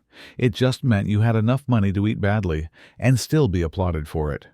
So next time you hear the phrase "born with a silver spoon," remember in ancient Rome, that might have been more of a curse than a compliment. And if you think their wine was pure, wait until you learn what else they stirred into it.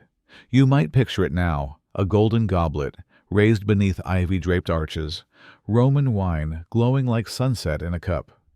A sip of elegance. A taste of ancient luxury. But take that romantic vision and pour it down the drain. Because Roman wine, it wasn't fine. Not even close. For starters, the Romans rarely drank their wine straight. They diluted it, not to seem sophisticated but to make it tolerable. Most wine was soured, oxidized, or simply starting to rot. Mixing it with water, honey, or herbs was their way of masking its age and smell. And that wasn't the worst of it. To balance the taste, winemakers often added strange, even disturbing ingredients: ashes, seawater spices, and yes, garum, the fermented fish sauce that haunted nearly every Roman meal. A splash of salty, pungent garum in your red wine that was considered complex flavor. You might call it a culinary crime. And the vessels used enormous clay amphorae lined with lead. The sweet wines, especially those prized dessert drinks, were often simmered with lead acetate, a compound the Romans actually called sugar of lead.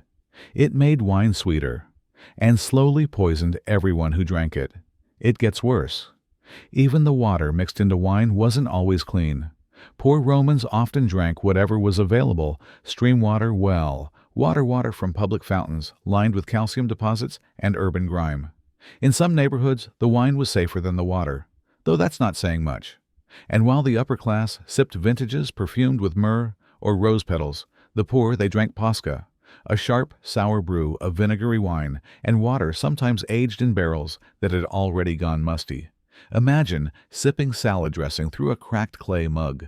That was everyday hydration. So yes, the Romans drank wine with every meal. But it wasn't the heavenly nectar you're imagining. It was survival. It was tradition. And often, it was a gamble between slight intoxication and slow intoxication. Some historians even believe Rome's political class suffered from chronic lead-poisoning mood swings, infertility, mental decline, all because their wine was just a little too sweet, and just a little too deadly. But of course, to refuse wine, that would have been rude, suspicious, almost un-Roman. So they drank, and toasted, and smiled through the metallic aftertaste. Because in Rome, wine wasn't just a beverage, it was a performance, a mask, a ritual. And if you still think Roman food was paradise, just wait until you see how the other half lived. If the feasts of Roman nobles were grotesque theater, then the meals of the poor were something far crueler, a daily struggle, stripped of comfort and pride. Because while the elite dined on flamingo tongues and honeyed dormice, the majority of Romans' laborers, tenant slaves, faced a very different menu. Start with the bread. It wasn't the crusty golden loaves you might imagine from a Mediterranean bakery. For the poor, bread was often mixed with fillers: sawdust ground bones, powdered chalk, or stone dust swept from old mills. These weren't accidents. They were intentional stretching agents used by bakers to produce more volume for less wheat. It was cheaper, but biting into it could chip a tooth. Or worse, damage your gut over time. Vegetables, if they were lucky. Most turned to weeds, wild mustard, bitter herbs, whatever green sprouted near sewage ditches. Cooked in diluted garum, the salty fish sauce, reserved for masking rot. Their version was thin, watery, and sometimes fermented past recognition. Meat rarely. Maybe a scrap of offal. Maybe a bird caught in a trap. Maybe nothing at all. And forget home kitchens. Most poor Romans lived in insulae, cramped apartment blocks made of wood and mud brick. These buildings had no kitchens, no ovens, no chimneys. Fire was dangerous and forbidden in most homes, so meals were prepared over smoky braziers in courtyards or purchased from street vendors with questionable hygiene and even more questionable ingredients. Food safety, a luxury. Even water had to be boiled, filtered, or more often ignored in favor of posca, the vinegary dregs of wine barrels cut with public fountain water. And yet they ate, because they had to, because it was better to eat suspicious stew than to starve. And while the aristocrats reclined on marble benches and laughed over second servings, the poor waited 3 days just to afford a heel of bread and a boiled turnip. You'd think that would have made the divide obvious, but it didn't, because Roman propaganda didn't just glorify emperors. It also glorified food, turning hardship into rustic charm and famine into folk wisdom. Films and textbooks show Rome as a place of togas, grapes, and communal abundance. But for most, food was shame. Food was competition. Food was endurance. So when you see a Roman banquet scene with sparkling goblets and golden roast boar, remember that wasn't Rome. That was a fantasy. The real Rome, it was hunger, dressed in borrowed splendor. And if you're still picturing wine laughter and figs beneath olive trees, you're not wrong. You're just not poor. When you think of an ancient Roman feast, you might picture something from a movie: silk curtains, billowing harp music floating in the air, women in golden togas feeding grapes to handsome senators, a table overflowing with figs, roasted boar, and goblets of red wine. The whole room aglow with candlelight, perfumed and polished like a dream. But that dream smells nothing like Rome, because if you walked into a real banquet, the first thing you'd notice wasn't music. It was the odor. The heavy, unwashed scent of bodies, dozens of them packed shoulder to shoulder on stone benches reclining in close heat. Romans didn't bathe before dinner. They'd already spent hours in the public baths, or in the sun, or at work. And now, crammed into dining halls with no ventilation, the result was ripe. Then came the flies. Swarming the figs, buzzing around sweat-slick backs, landing in garum-slicked meat. No screens, no sprays. Just a tired servant swatting with a fan that did more to stir the air than stop the pests. And the food. It wasn't displayed for Instagram. It was piled high, and haphazardly entrails spilling from bowl sauces, pooling onto the floor fish. Heads grinning from plates too warm for comfort. The sweet, the sour, the fermented clashing together into a perfume that clung to hair and clothes long after the night ended. Candlelight tri-oil lamps. They smoked, they sputtered, they filled the corners of the room with haze and left soot on the walls. And that soft harp music, maybe. More likely, the only sounds were grunts, groans, belches, and wet coughs as diners overstuffed themselves. Vomiting wasn't rare. It was encouraged.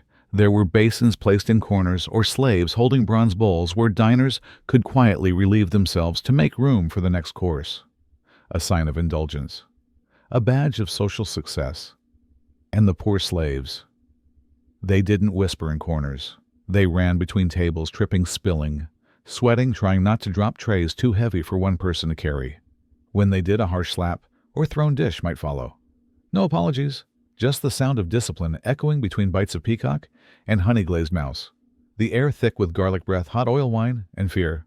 There was laughter, yes, but also silence when someone choked or collapsed or failed to impress a higher-ranking guest.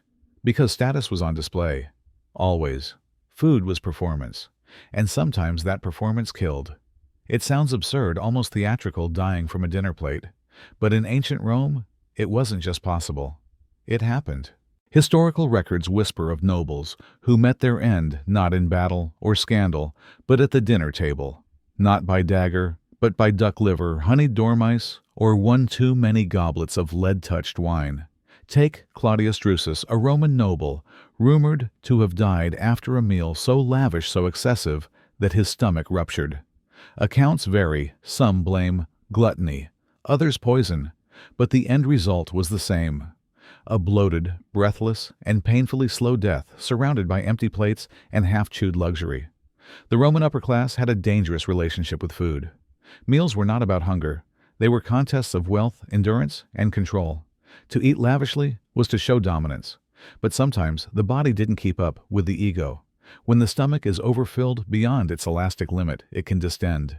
Pressure builds, organs shift. In rare, brutal cases, the lining tears. The pain is excruciating. There's vomiting, sweating, a sharp drop in blood pressure, confusion, collapse. And in Rome, no emergency medicine, no stomach pumps, no surgery. Only oils, herbs, whispered prayers, and the physician rubbing your belly, muttering to Asclepius, the god of healing, hoping for a miracle that rarely came. Others died, not from quantity, but misidentification. Certain wild mushrooms were considered delicacies delivered to feasts as a sign of refinement. But mushroom foraging was hardly exact science in Rome, and when the wrong fungus made it to the plate, death followed, silent, internal, spreading from gut to liver. One bite, and the poison began its work. Some guests laughed, not realizing the tingling in their limbs wasn't from wine, but toxin. By the time symptoms appeared hours or even a day later, it was far too late. Doctors blamed the gods, or bad omens, or foul air, but never the menu. And so the cycle continued. Lavish feasts, poor hygiene, unknown ingredients, peer pressure to indulge, the need to impress, the fear of seeming weak, all wrapped into one lethal equation. Meals became rituals of slow execution, not always, but often enough to be remembered.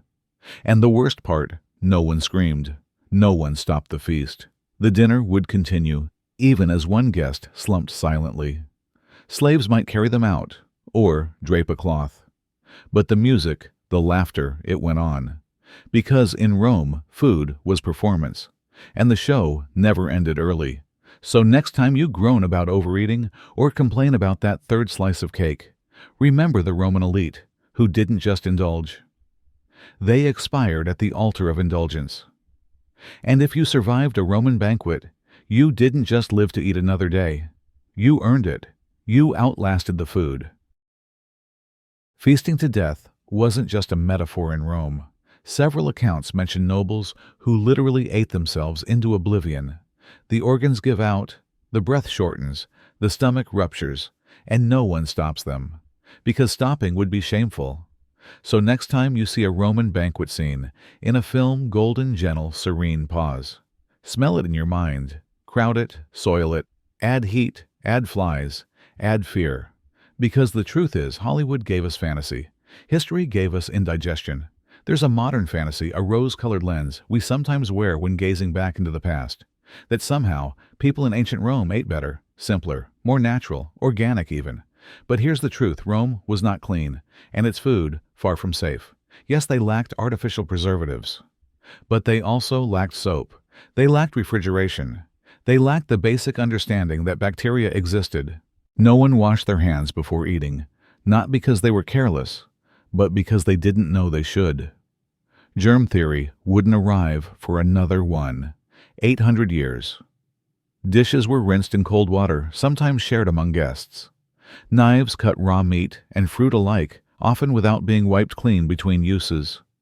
And meals were served hours after preparation, in banquet halls warmed by oil lamps and sweating bodies. Food left out exposed to flies, mold, and the humidity of summer. Guests would fan bugs away casually, or ignore them. After all, a little extra protein never hurt, they joked. Even the ingredients we'd now consider fresh came with risks.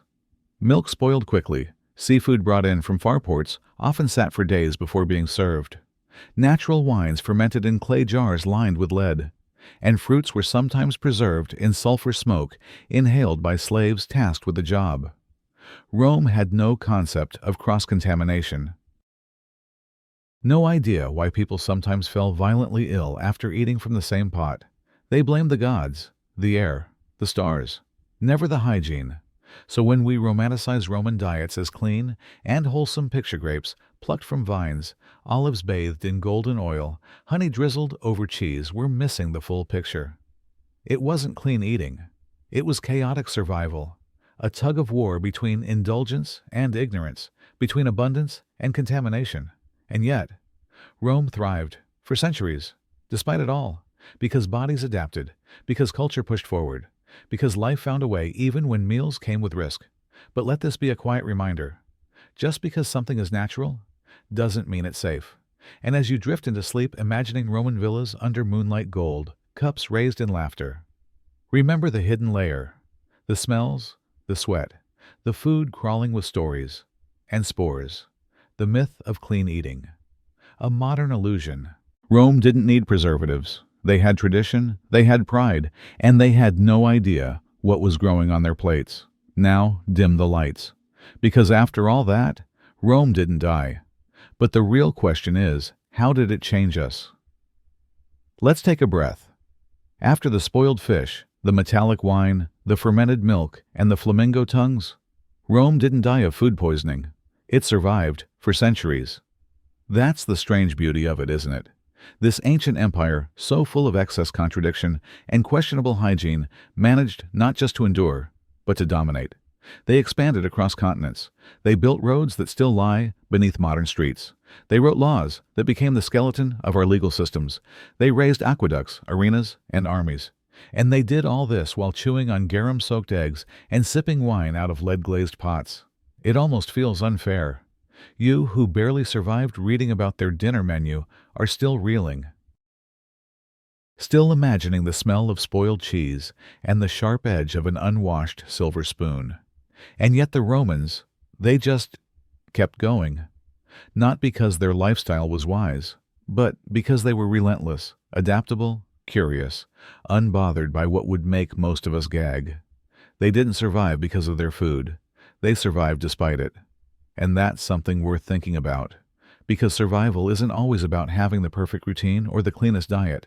Sometimes it's about enduring discomfort, pushing through, getting up the next day, and eating whatever's left, even if it smells like vinegar and feels like regret. Rome is proof that thriving doesn't always look elegant, that even the greatest civilizations had bad taste, and worse digestion. And you've made it through this feast. You've dined in your imagination at the tables of emperors and slaves. You've tasted excess and scarcity, luxury and rot. And you're still here, eyes open, heart beating, maybe a little nauseous but undeniably alive.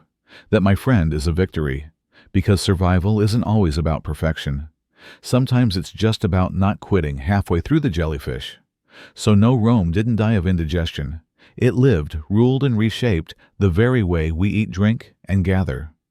And now, as the candlelight dims and the echoes of laughter fade, we begin to see the truth behind the marble mask. Rome didn't just feed itself, it fed the future. Next time you drizzle olive oil on your salad, sip wine with friends, or toast to good company over a warm table, remember where that came from. Not from perfection, but from persistence. And yes, sometimes from a bowl of spoiled goat cheese. Next, but Rome didn't just survive. It rewired our relationship with food forever. The banquet may be over. The fish heads, fermented milk, and salted guts have long since vanished. But Rome never really left your table. You see it in the olive oil bottle beside your stove. In the wine you sip when the night gets quiet. In the pizza slice you fold in half, savoring the blend of bread, cheese, and sauce, a trio born from fields once tilled by Roman hands. Sure, your pizza didn't come with a side of garum, and your wine wasn't stirred with a stick coated in lead. You're lucky. Today's kitchens hum with electric fridges and filtered water, not rats and ash. Your dinner survived modern science. But the bones of Rome are still on your plate. Every time you sit to eat in good company, every time a meal becomes more than nutrition becomes tradition, you're part of something ancient. You're continuing a story that began on marble floors, under the gaze of togas and torches. Back then, food was messy, risky, a performance, a weapon, a prayer. Now it's curated, balanced, safer. But the ritual remains. We gather, we taste, we judge, we remember. And isn't that what Rome always wanted? To be remembered. They didn't care if their cheese stank or their eggs were questionable. They cared about legacy, about stories that would last longer than their palaces. And here you are, slicing a piece of toasted bread, not a rock-hard brick from Jupiter's altar, but something warm, soft, and clean. You chew, you smile, And for a moment, a tiny crumb-sized second, you understand. This isn't just a meal, it's an echo of slaves and senators, of feasts and famine, of cities that fell and flavors that didn't. Rome is still here, not in your gut, thank the gods, but in your recipes, your rituals, your roots. So next time you reach for that glass of red or tear into that crusty loaf, whisper a quiet grazie to the ghosts of Roman cooks who tried with all their olive-soaked madness to turn chaos into cuisine. Because somehow they did. And while your stomach may now be at peace, your curiosity has just been stirred. Because the story of Rome doesn't end in digestion.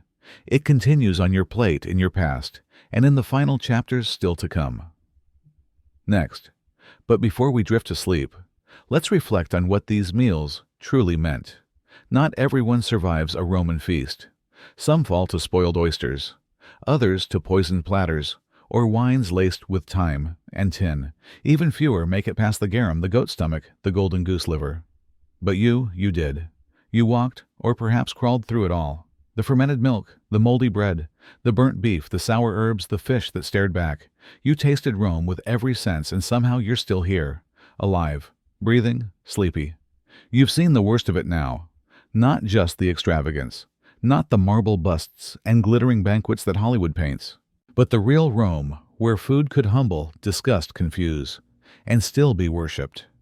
You came to listen, and somewhere between the ash-dusted lettuce and the egg soaked in garum, your curiosity became endurance. Your eyelids are heavier now, your breath slower, the room quieter. The story ends not with a trumpet, not with a final course, but with the softest of sounds, you drifting deeper into sleep. Rome doesn't linger anymore. Its streets are stone. Its villas are ruins. Its recipes warped by centuries, buried by time. But you're still warm, still safe, still wrapped in a blanket that smells like home, not like roasted dormice.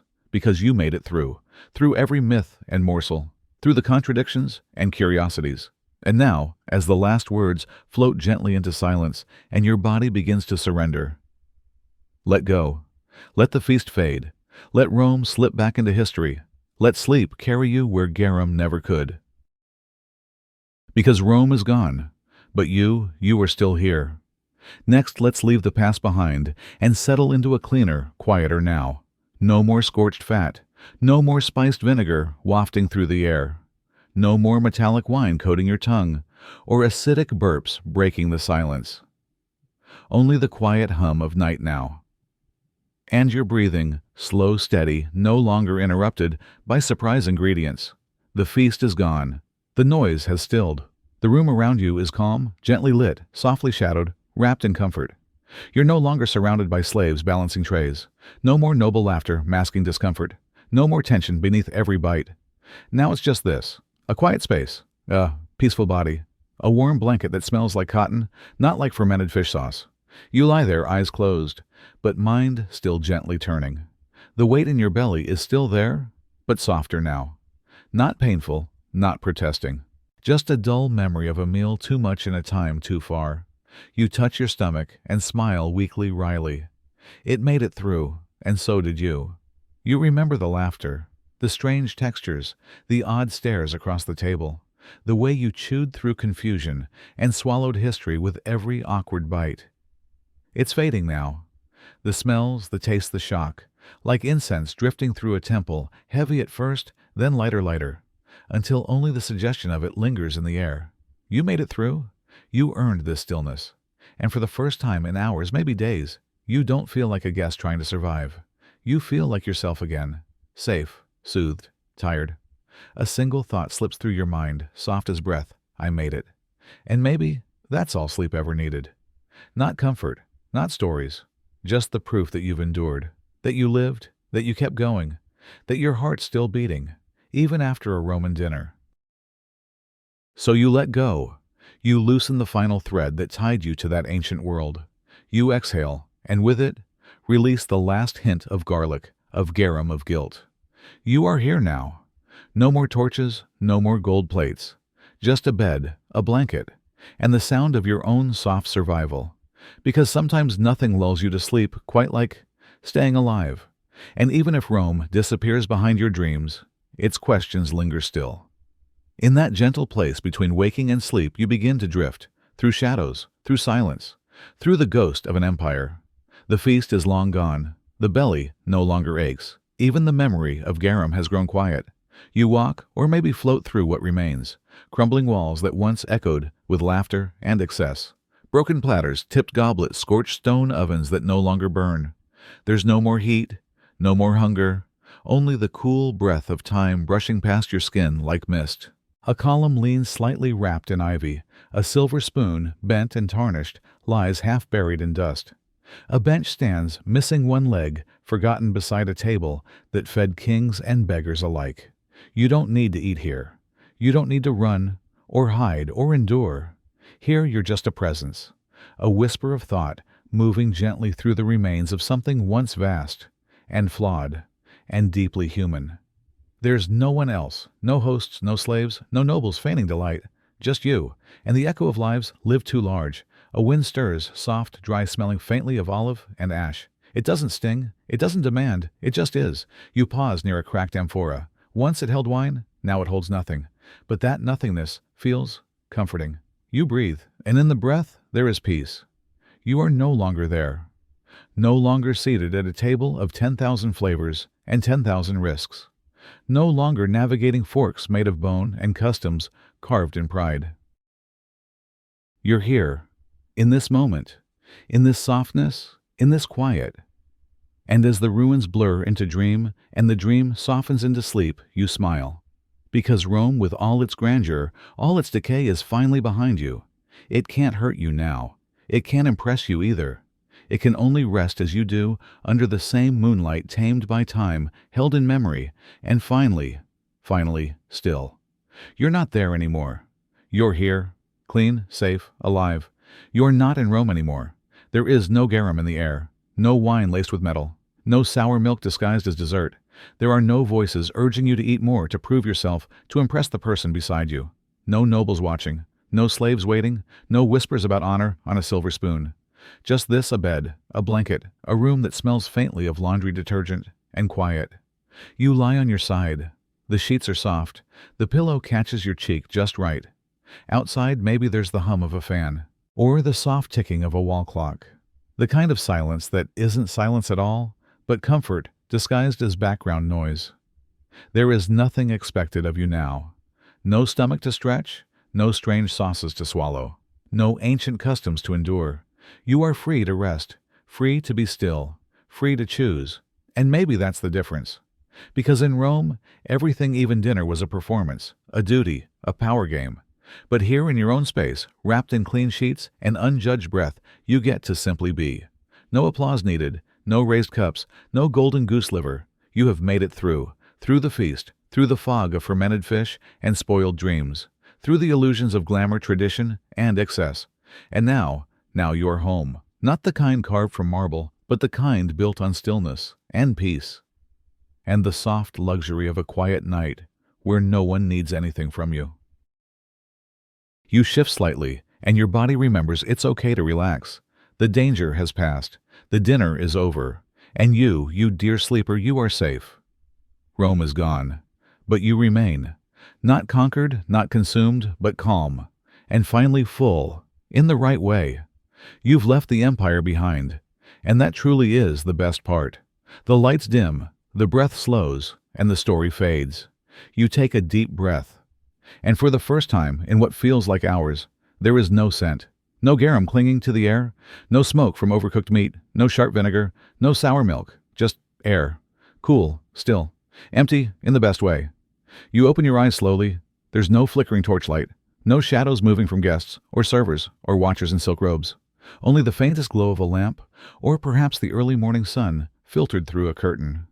You roll gently onto your side.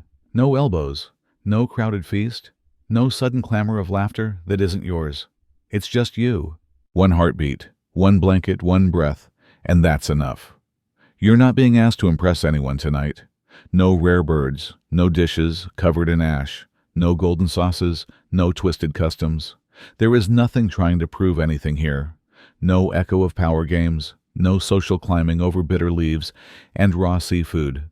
Just the quiet hum of now, of survival. of something deeply personal, peace. You don't need to know what time it is. You don't need to remember what you ate. You don't need to prepare for another round. Your stomach is still. Your limbs are heavy in that sweet post-midnight way. And your mind has softened. Because this is the end of the journey. Not a grand finale, not a dessert set on fire. Just stillness. And the odd, gentle triumph of being here. Of having tasted Rome in all its beauty and absurdity. Of having passed through centuries of chaos flavors and strange rituals. And coming out the other side. Clean, safe, alive. That's more than many could say back then. More than many can say even now. So let your eyes close. Let the images fade. Let the sounds go quiet. No more clinking goblets. No more whispered recipes. No more pressure to be a part of something ancient and overblown. You're already part of something better. Yourself. Sleep now, everything has passed. The empire, the feast, the firelight. Now there is only rest. And it is all yours. You made it. That's enough. No one thought you'd make it. Not through the garum. Not through the fermented milk. Not through the golden goose liver, or the jellyfish, or the steaming bathhouse stench that still lingers in some distant part of your memory. But you did. You dined with nobles. You burped with slaves. You clenched your stomach with the poor. You tasted the past, not the glorified version in textbooks, but the messy, salty, moldy truth. You've smelled what Rome smelled like. You've swallowed what they called food. You've sat through the rituals and the rot, and somehow, you're still here. But you're not there anymore. Not on the cold marble floors. Not among sweating crowds and spoiled delicacies. Not surrounded by clinking cups and whispering expectations. You're here, in a place with no garum, no lingering steam, no broken tiles under your feet. Only softness, clean sheets, a safe breath, a heart that knows this is real life, not a feast for power or performance. No one's watching now. No one's judging how you chew. No one's forcing a second course.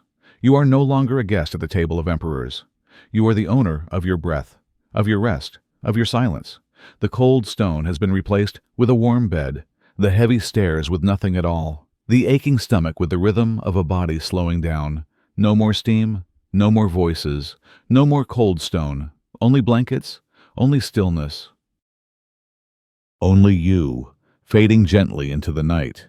And that is a victory Rome never promised, but one you've earned. So sleep, sleep knowing you've walked through one of history's most absurd banquets and made it back.